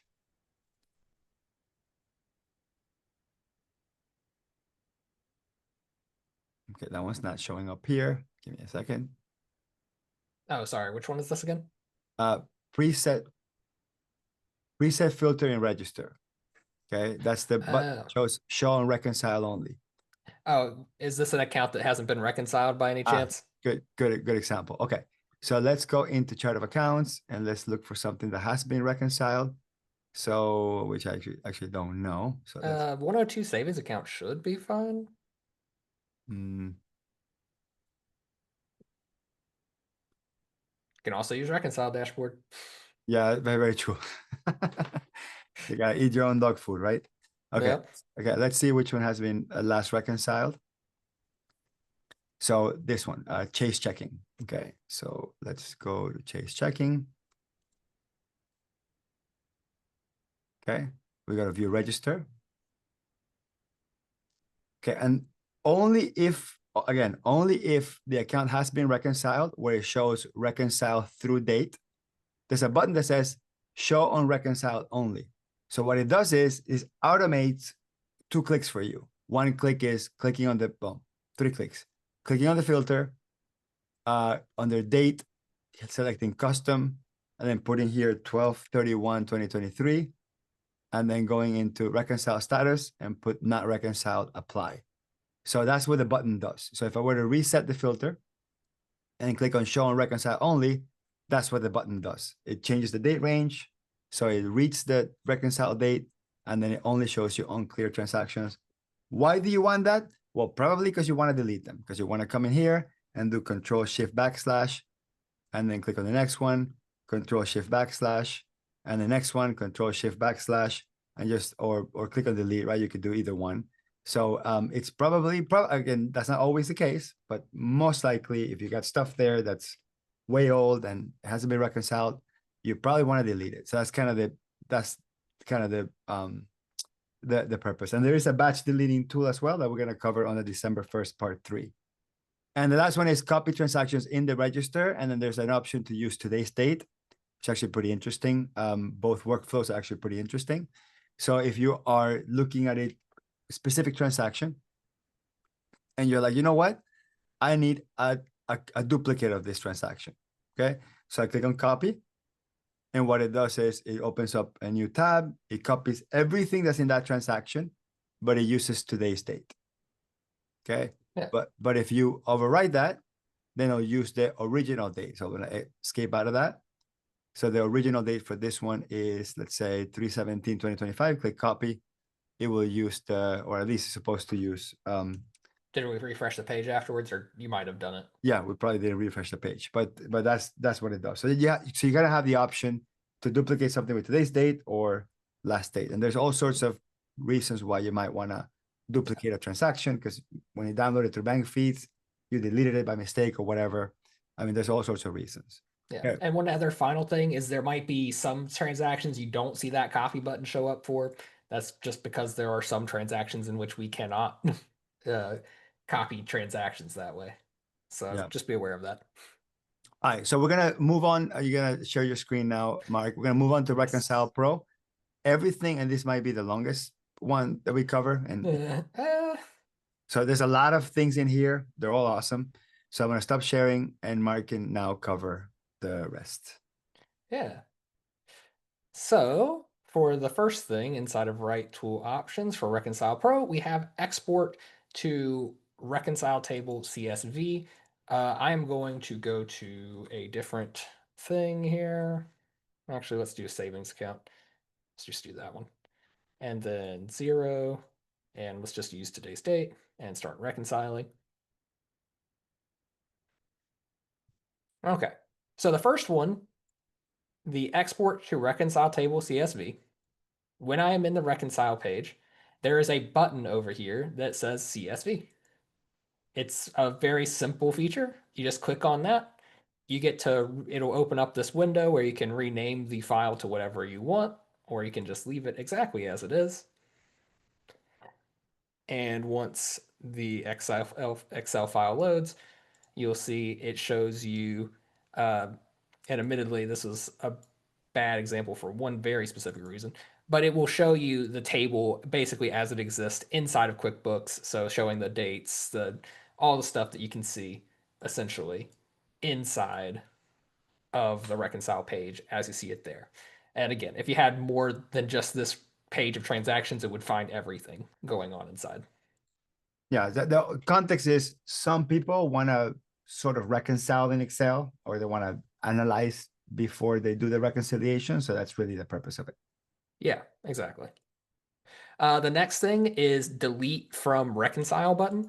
So this one is one that we actually get a lot of feedback on inside of inside of RightTool, which is we have two buttons actually here, a void button and a delete button. We put the void button in if we can, but not every transaction can be voided. So we add that in for you. It'll automatically go in and do all the work of deleting, and then it will, once it's done, go into the next transaction. I can press delete on that. It'll go into the next transaction, press delete, it'll go into the next transaction. Just a really fun way of going about deleting things if you ever needed to, because of reconcile, you might have had like duplicates inside of there or something like that. And there's Um, no batch. So this is for you to come in with with a fine comb and then pick the ones you're going to delete, right? yes. There's no batch deleting from the reconcile screen, but it's okay because we have it from the register screen. Yeah. And with that filter, you can batch delete, with that filter. So this is only for in the middle of the reconciliation, you want to kind of just pick and choose what you're going to delete. If you're going to get rid of 10, 20, 30, 50 transactions in one shot, do it through the register. Yeah, exactly. Um, we got delete from and void from reconcile shortcuts. So the thing that you just saw was the buttons. The shortcuts are just like we had in the register. Is Control Shift D will make it so that it will show the warning. It says, "Are you sure you want to delete this transaction?" I'm going to say cancel. But if I press Control Shift and the backslash button, it will automatically delete it without and skip by it. So if you're doing a lot of deletions quickly, which again, you should probably do in the register, but if you're doing it from the reconcile because you want to do it from here, that control shift backslash, and you can see when you click on the eye icon for this, it will tell you which ones or which keys do what. You can use that backslash for a faster way. And this function won't let you delete if there's a close period. Like if there's a close period, there's a Yes. password, you would have to know the password. Yes, exactly. Like I like to always say, we're a browser extension. We can only do but so much. So if QuickBooks would stop you from doing something, it'll stop you from doing it with RightTool. The next thing is void from reconcile button. So actually, that was me lying earlier. Uh, Void from transaction button is what actually creates this button on the transactions themselves for being able to void. The next thing is highlight edited transactions. So this one is the thing you see on the very left-hand side here, and admittedly, there's only three things to show. But what this is it will actually put a little bit of a red border. Now, on the very first thing, the red border is a little bit harder to see. But it will put a little red border around transactions that have been edited at some point in their life. So if you're trying to go through and you're like, wait a minute, something has changed, then this little red button, this little edited lines button can help you figure out, okay, what is something that somebody might have touched and caused problems for? Uh, And to be clear, it doesn't identify whether or not the edit affects the reconciliation. It doesn't tell you whether the dollar amount changed or the date changed. It's just that it was after it was created originally, it was edited and it could have just been a memo. So, yeah, but because we can't like read from the audit log and tell you what has been changed. But for many people, it's been useful to see the ones that have been touched, because usually the ones that have been touched are the culprits. yeah, exactly.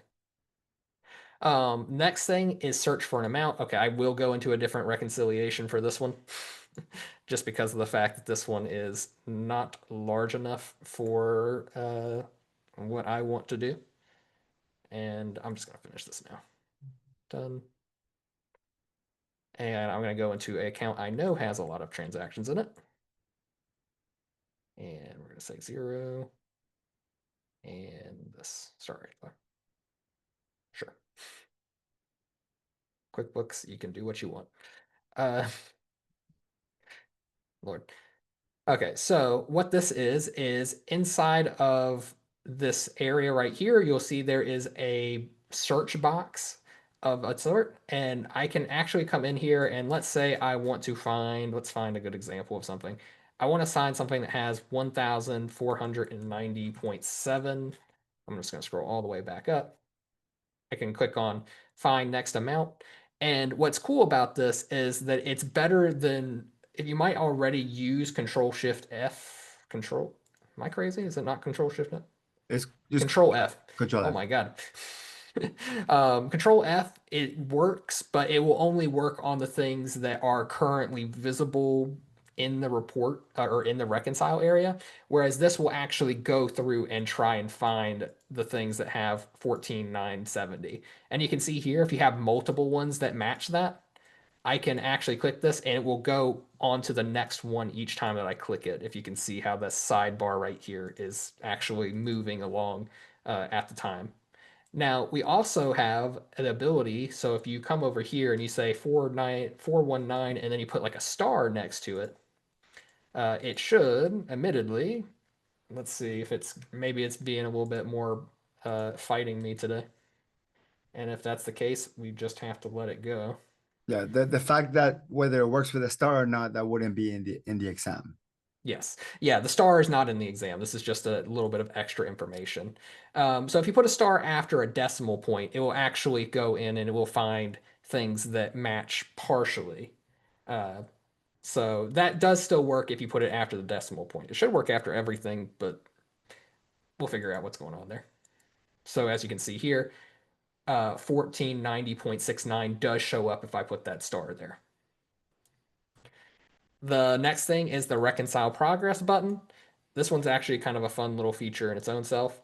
You'll see at the top left-hand side of the screen, there's a thing that says rec progress. To be clear, it's not going to destroy your progress. Uh, and then it will show you uncleared payments, like how many are still left inside of the page, how many uncleared deposits are left inside, the net balance, the total uncleared transactions in the whole thing, and then the count of the cleared transactions versus the total. So it just kind of gives you like a really quick rundown of like, okay, how much stuff is there still left to work on inside of this page? The next thing is check matching payments and deposits. So for this one, I am going to finish this now. Add adjustment and finish. I'm gonna question QuickBooks later on certain things. And I am going to go to channel clearing account because I have a specific feature for this. And let me just be sure. Let's see here. Check matching payments and deposits. Yeah. So this is the one that I'm thinking of. Channel clearing account. There we go. And resume reconcile. So this is useful. So remember when we said you have a whole bunch of deposits and maybe an expense, and you want to know what the sum is when you want to batch them all in one shot. This is similar. This is when you have a deposit and a payment that have to net to zero. So what we're doing is we're finding that group of transactions that will net to zero in most commonly when you're dealing with a clearing account, something that usually needs to net to zero. Yeah, exactly. So what you'll see is there is a button here. And actually, let me just restart this from the start. So check matching payments and deposits. I go into QuickBooks in the reconcile page, and there's this matching payments and deposits button. I click on that, and it'll say what's the maximum number of day difference between the transactions that you're willing to accept. So we default to 4, but you can also be like, I want to make sure that we don't have any errors here or something like that. You can say I only want 2 days max between these. I'm gonna press OK. And then I'm gonna just say cancel for this next part because we can also, or actually I'll say OK. So what that means is that if I pressed cancel there, it would only find one-to-one transactions. But if I press OK, or then it will try to find multiple transactions that work in a group.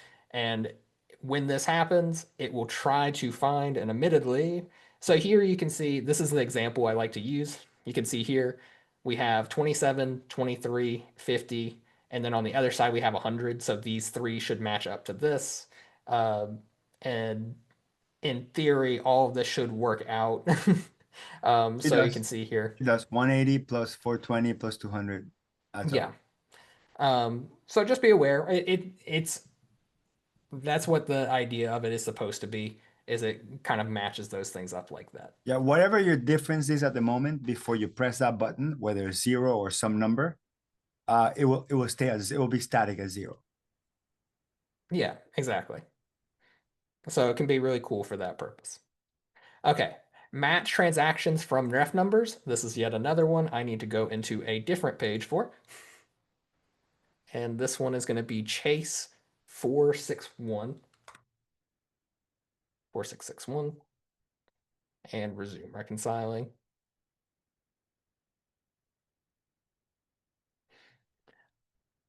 Yeah. Okay. And then inside of here, let's say I have all of these ref numbers inside of here, but I don't need to get rid of all of them. I just need to find the ones that are matching to some other document that I have. I have an Excel sheet over here that has the list of the cleared transaction ref numbers that I want. I'm going to click match ref numbers, and I'm just going to copy this whole little row or this whole little column right here and paste into here. And then I'm going to say paste into QuickBooks. And you'll see that at the top, it'll kind of go really quickly through the number of transactions it needs to find.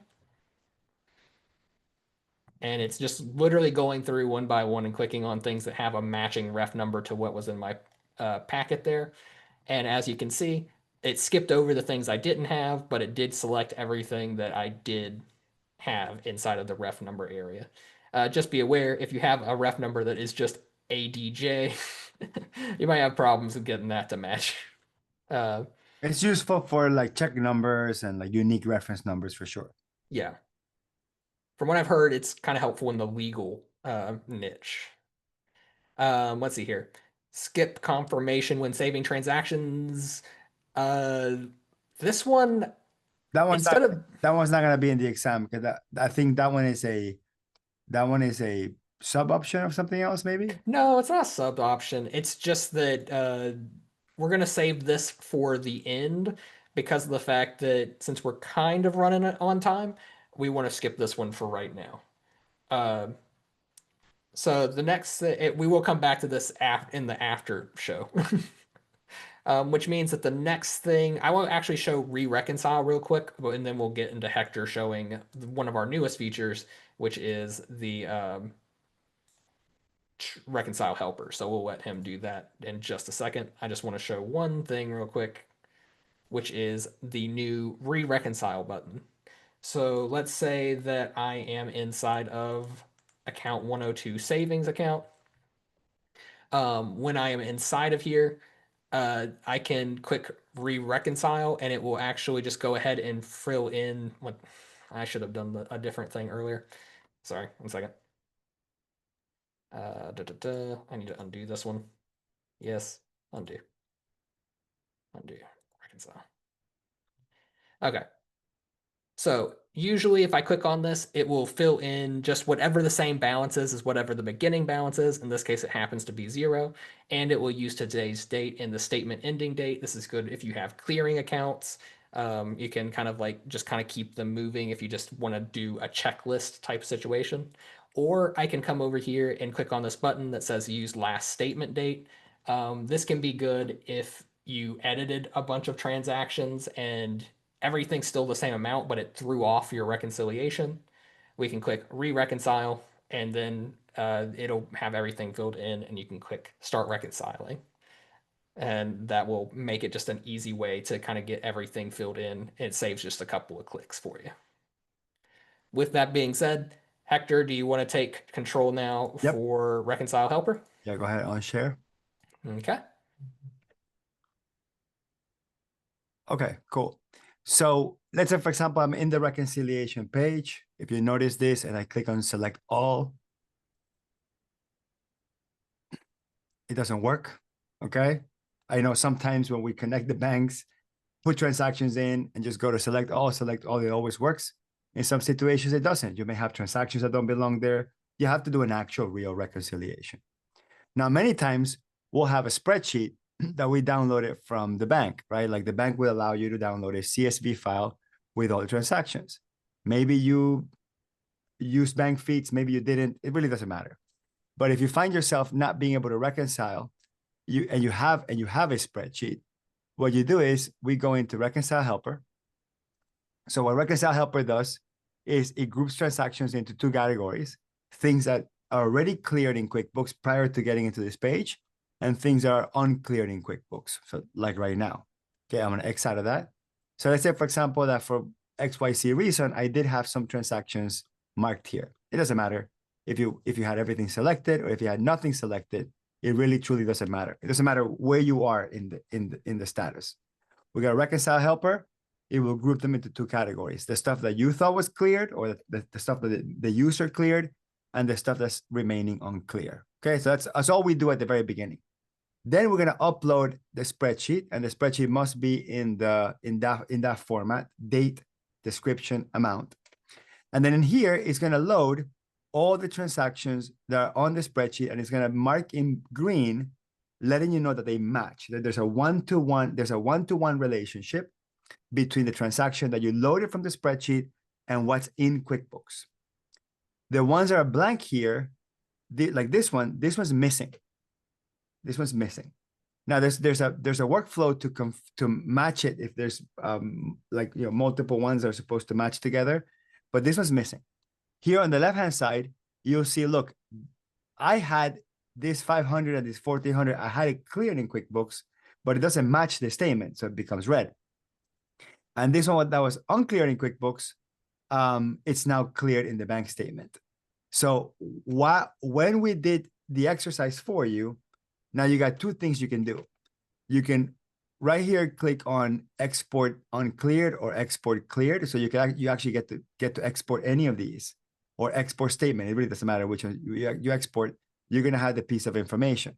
So in this specific case, the only one that was missing on the statement is this one for 7,500. So basically, it helped me identify that I'm missing a transaction for 75. That's what it did. It told me, okay, that's what you're missing. So now I know what I need to go back and create or add or figure out what happened to it.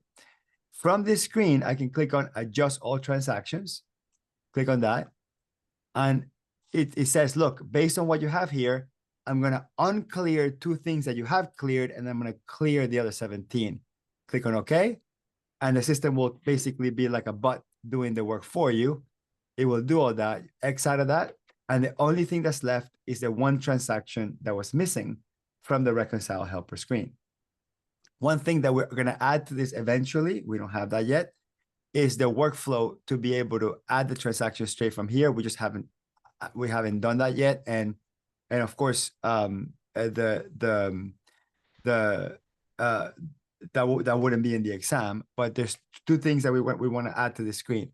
The ability to delete anything. Well, you can do that part. The delete part is already working. So oh, you have it. Okay. Okay. Cool. All right. I'm gonna do it again. I'm just gonna like select all right now. Select everything. Okay. So I'm off, right? My difference is off. I'm gonna go back to Reconcile Helper. Again, here's a list of everything that's cleared and everything that's uncleared. I'm gonna upload my CSV file. Again, a CSV file downloaded from the bank.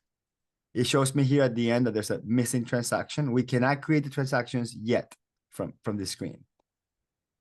Okay, then after we do that, we're gonna go into the cleared screen, and it's gonna show me in red all the stuff that's unclear. Now at this point, you can decide to delete it or to keep it.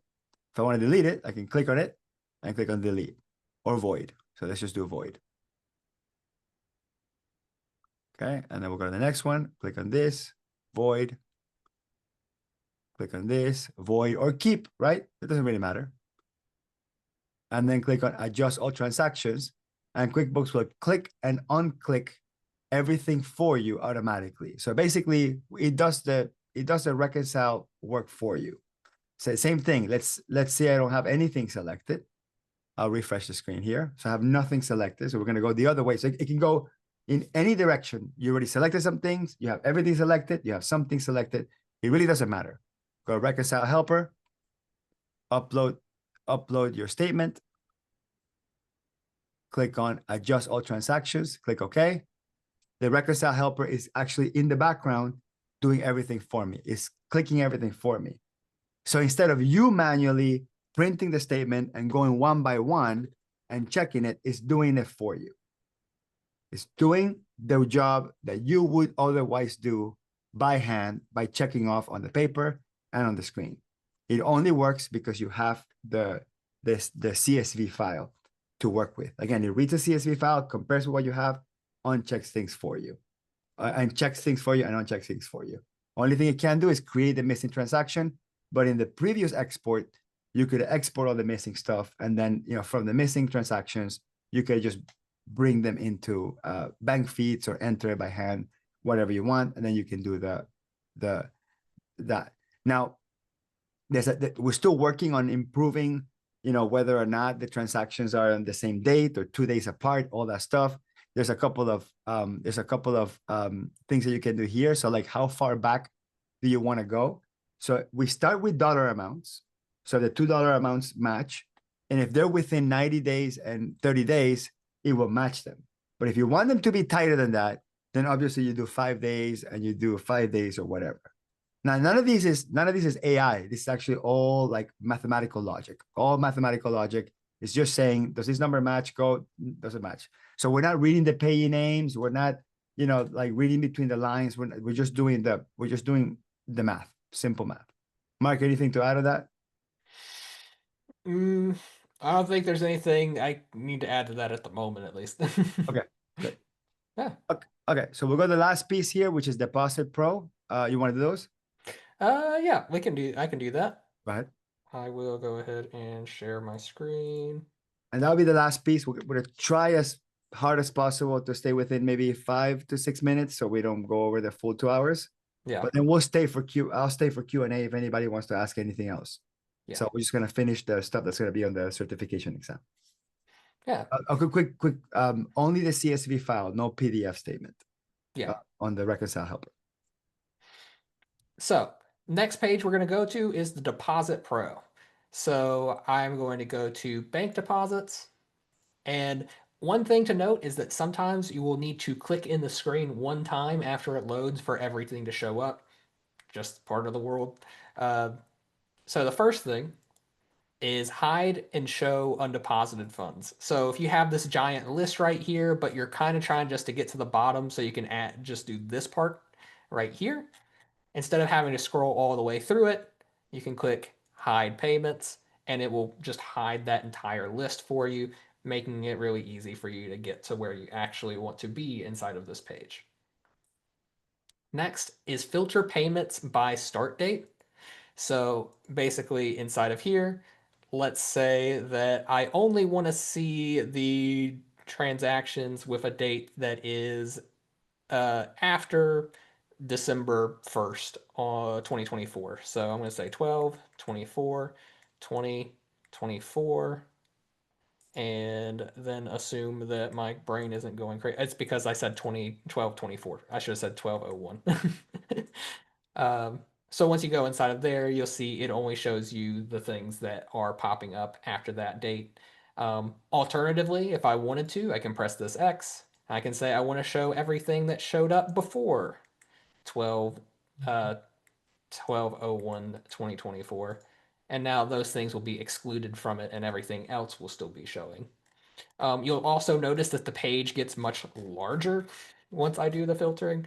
Um, and that's because of the fact that we do also show more of the page whenever we do the filtering. That was a request from people. So we will actually filter through the entire list, even things that are on other pages. The copy deposit button. Let me go to a deposit that actually already exists. So let's say, and we can just do that hide payment.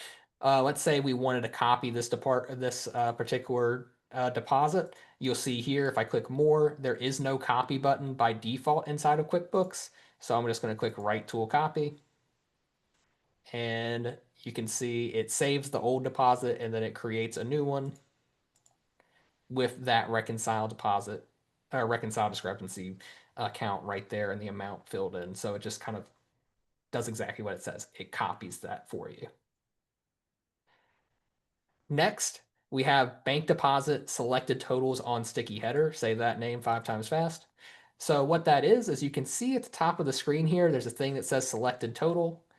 This is just the same exact thing as what you can see over here at the bottom of the screen, except for now, whenever I'm going through QuickBooks and I'm selecting these transactions, you can see that that selected total at the top is getting updated at the same time, so I don't have to scroll down every time I want to see, like, wait, where am I at for the selected total? So just something that's a little quality of life feature for you. And then finally, export undeposited payments. Um, so what that is if I come up to the top here, there's a part that says export CSV. If I click into this, it will create a CSV for me that just has everything from that undeposited payment section. So this will include the things, by the way, that are checked on here.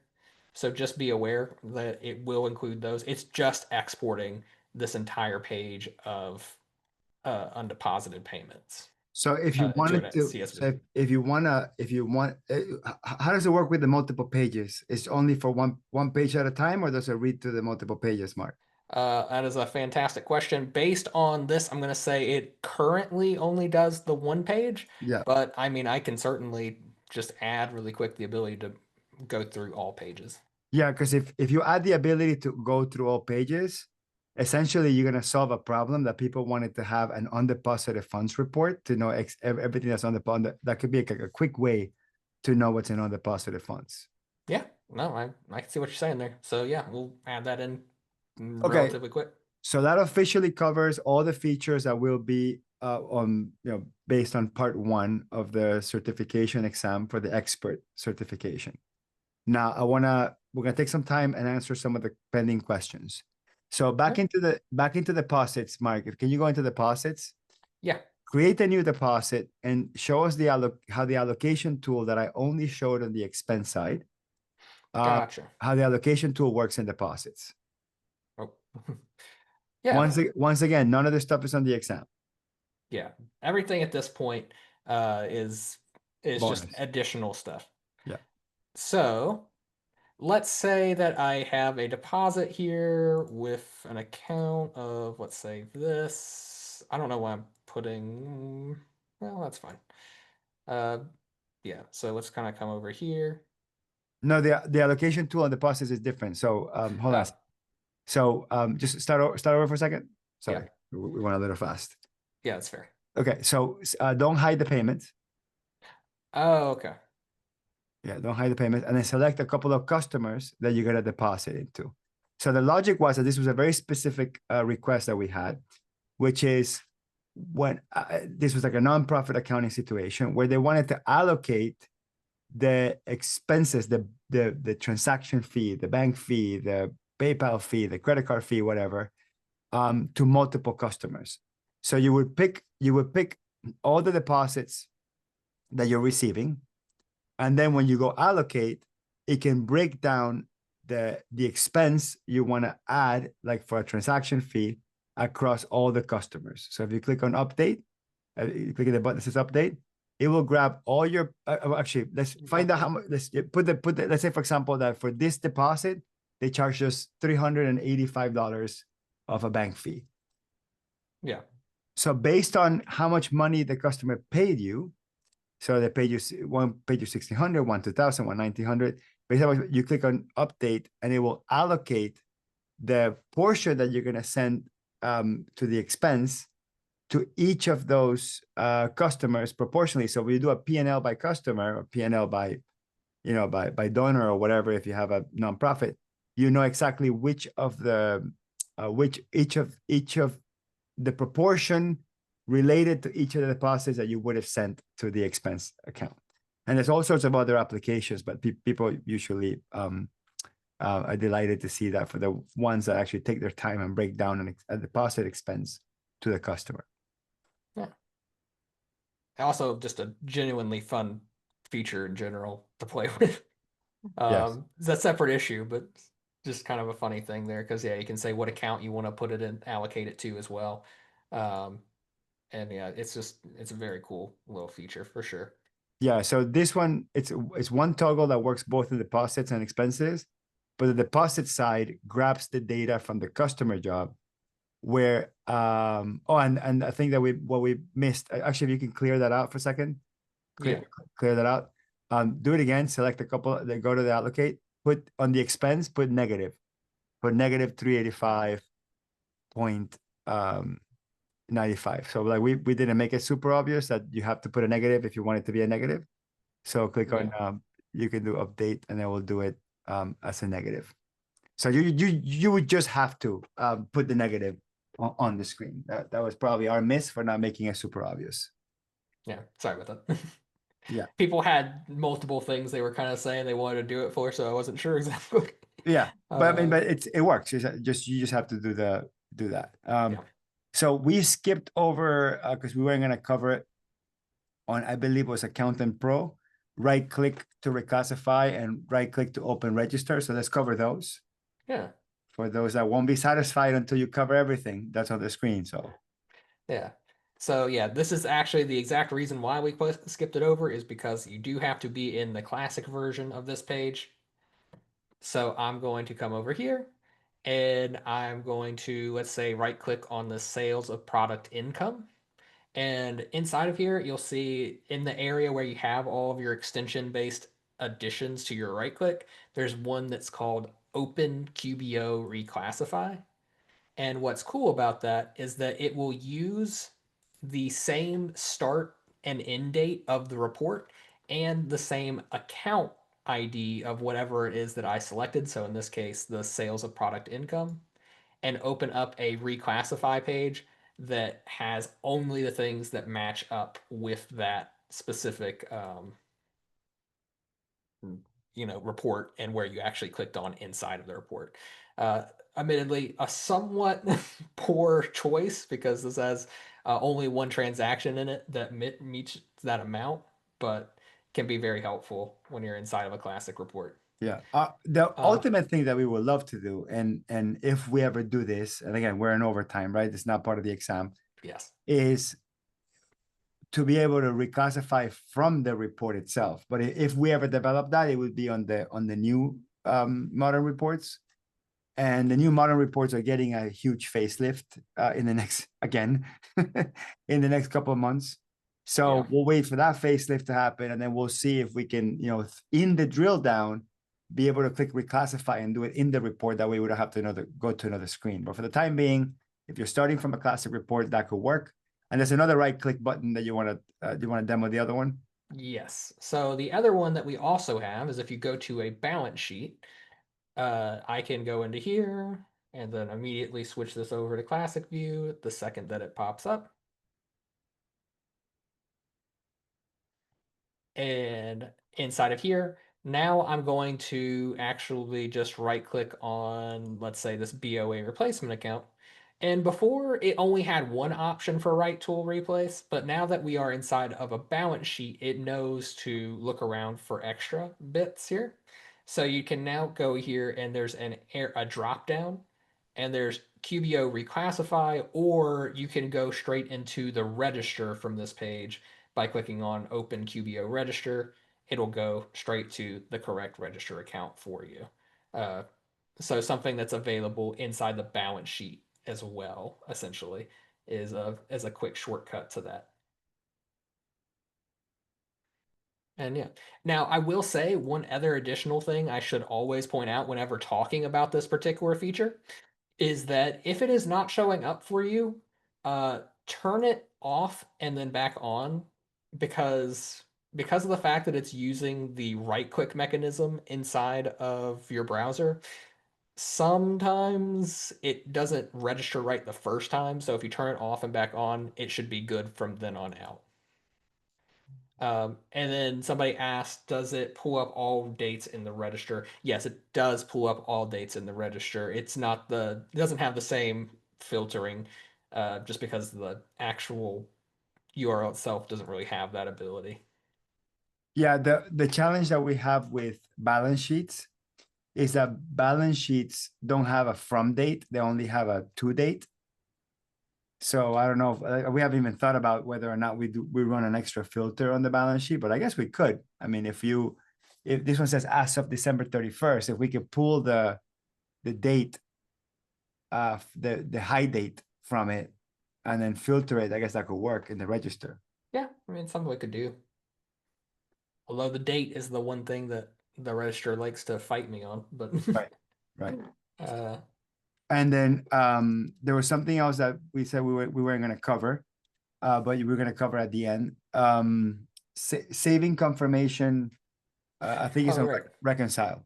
yes, Reconcile Pro, which I'm half forgetting why I see this. Yeah. Uh, Dave asked, why do I not see the two options when I right click? That is me coming back again to the point that if you do not see those right click things inside the Well, classic reports, yeah. So Dave, if you're in a P&L, you're not going to see both options. You yeah, have to be on the balance sheet to see both options. On the P&L, you're only going to see reclassify, and on the balance sheet, you're going to see both. If you don't see them both, uncheck them, recheck them, save and refresh the report, and they should show up. yeah. Yeah, so just kind of toggle these on and off or off and on just to help with that. Uh, so yeah, and then the final thing I think skipped was like he said, skip confirmation when saving transactions. So this is just a thing where I guess I have to turn it off for this to actually for you to see exactly what's going on with this. Let's show the reconciled transactions. You got to Let's find pull, a yeah, yeah, this only works with a transaction that has already been reconciled. yeah, And the problem is when you edit a transaction that's already been reconciled, you get an extra warning, which is yeah, great. I think it's a great, well-designed process. The thing is that QuickBooks gives you a warning regardless of what change you make on the transaction. Whether you change, if you change the dollar amount, the date, or the account, I would totally get it. Hey, this has already been reconciled. Don't touch it.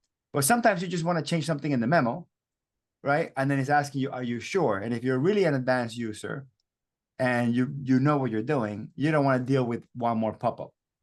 So yeah, so after you click save and close or save, you yeah. get that pop-up. So what essentially that feature just suppresses the pop-up. Yeah. So I'm going to press cancel on this. And then now I'm going to go over to skip confirmation and then refresh the page.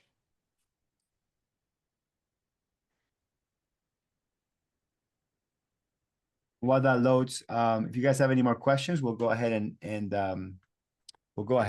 answer them. If not, we'll wrap it up after this example.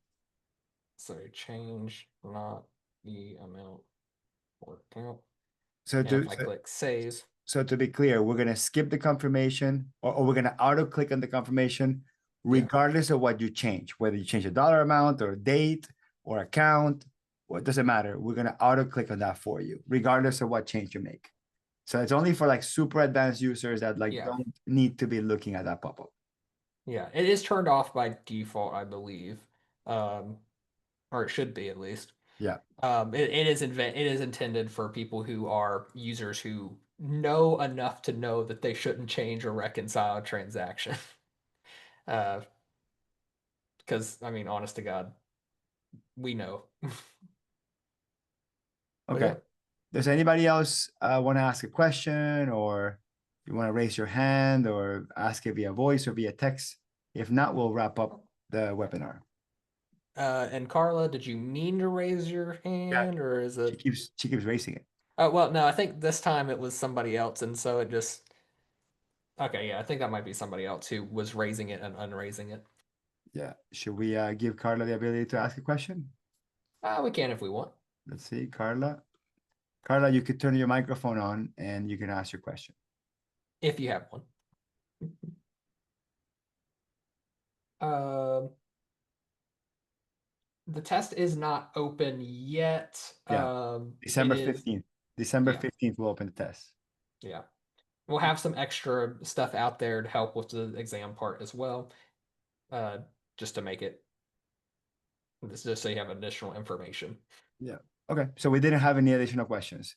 All right, thank you, everybody. Somebody asked if it's possible to use the sticky header feature in the match screen of bank feeds.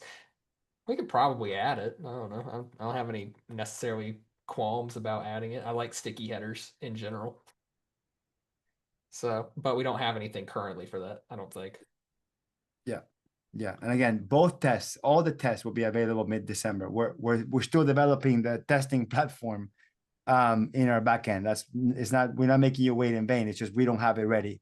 We're building that as we speak. Yeah. All right. Thank you, everybody. Yeah. Thank you, everyone. I hope you have a wonderful rest of your day.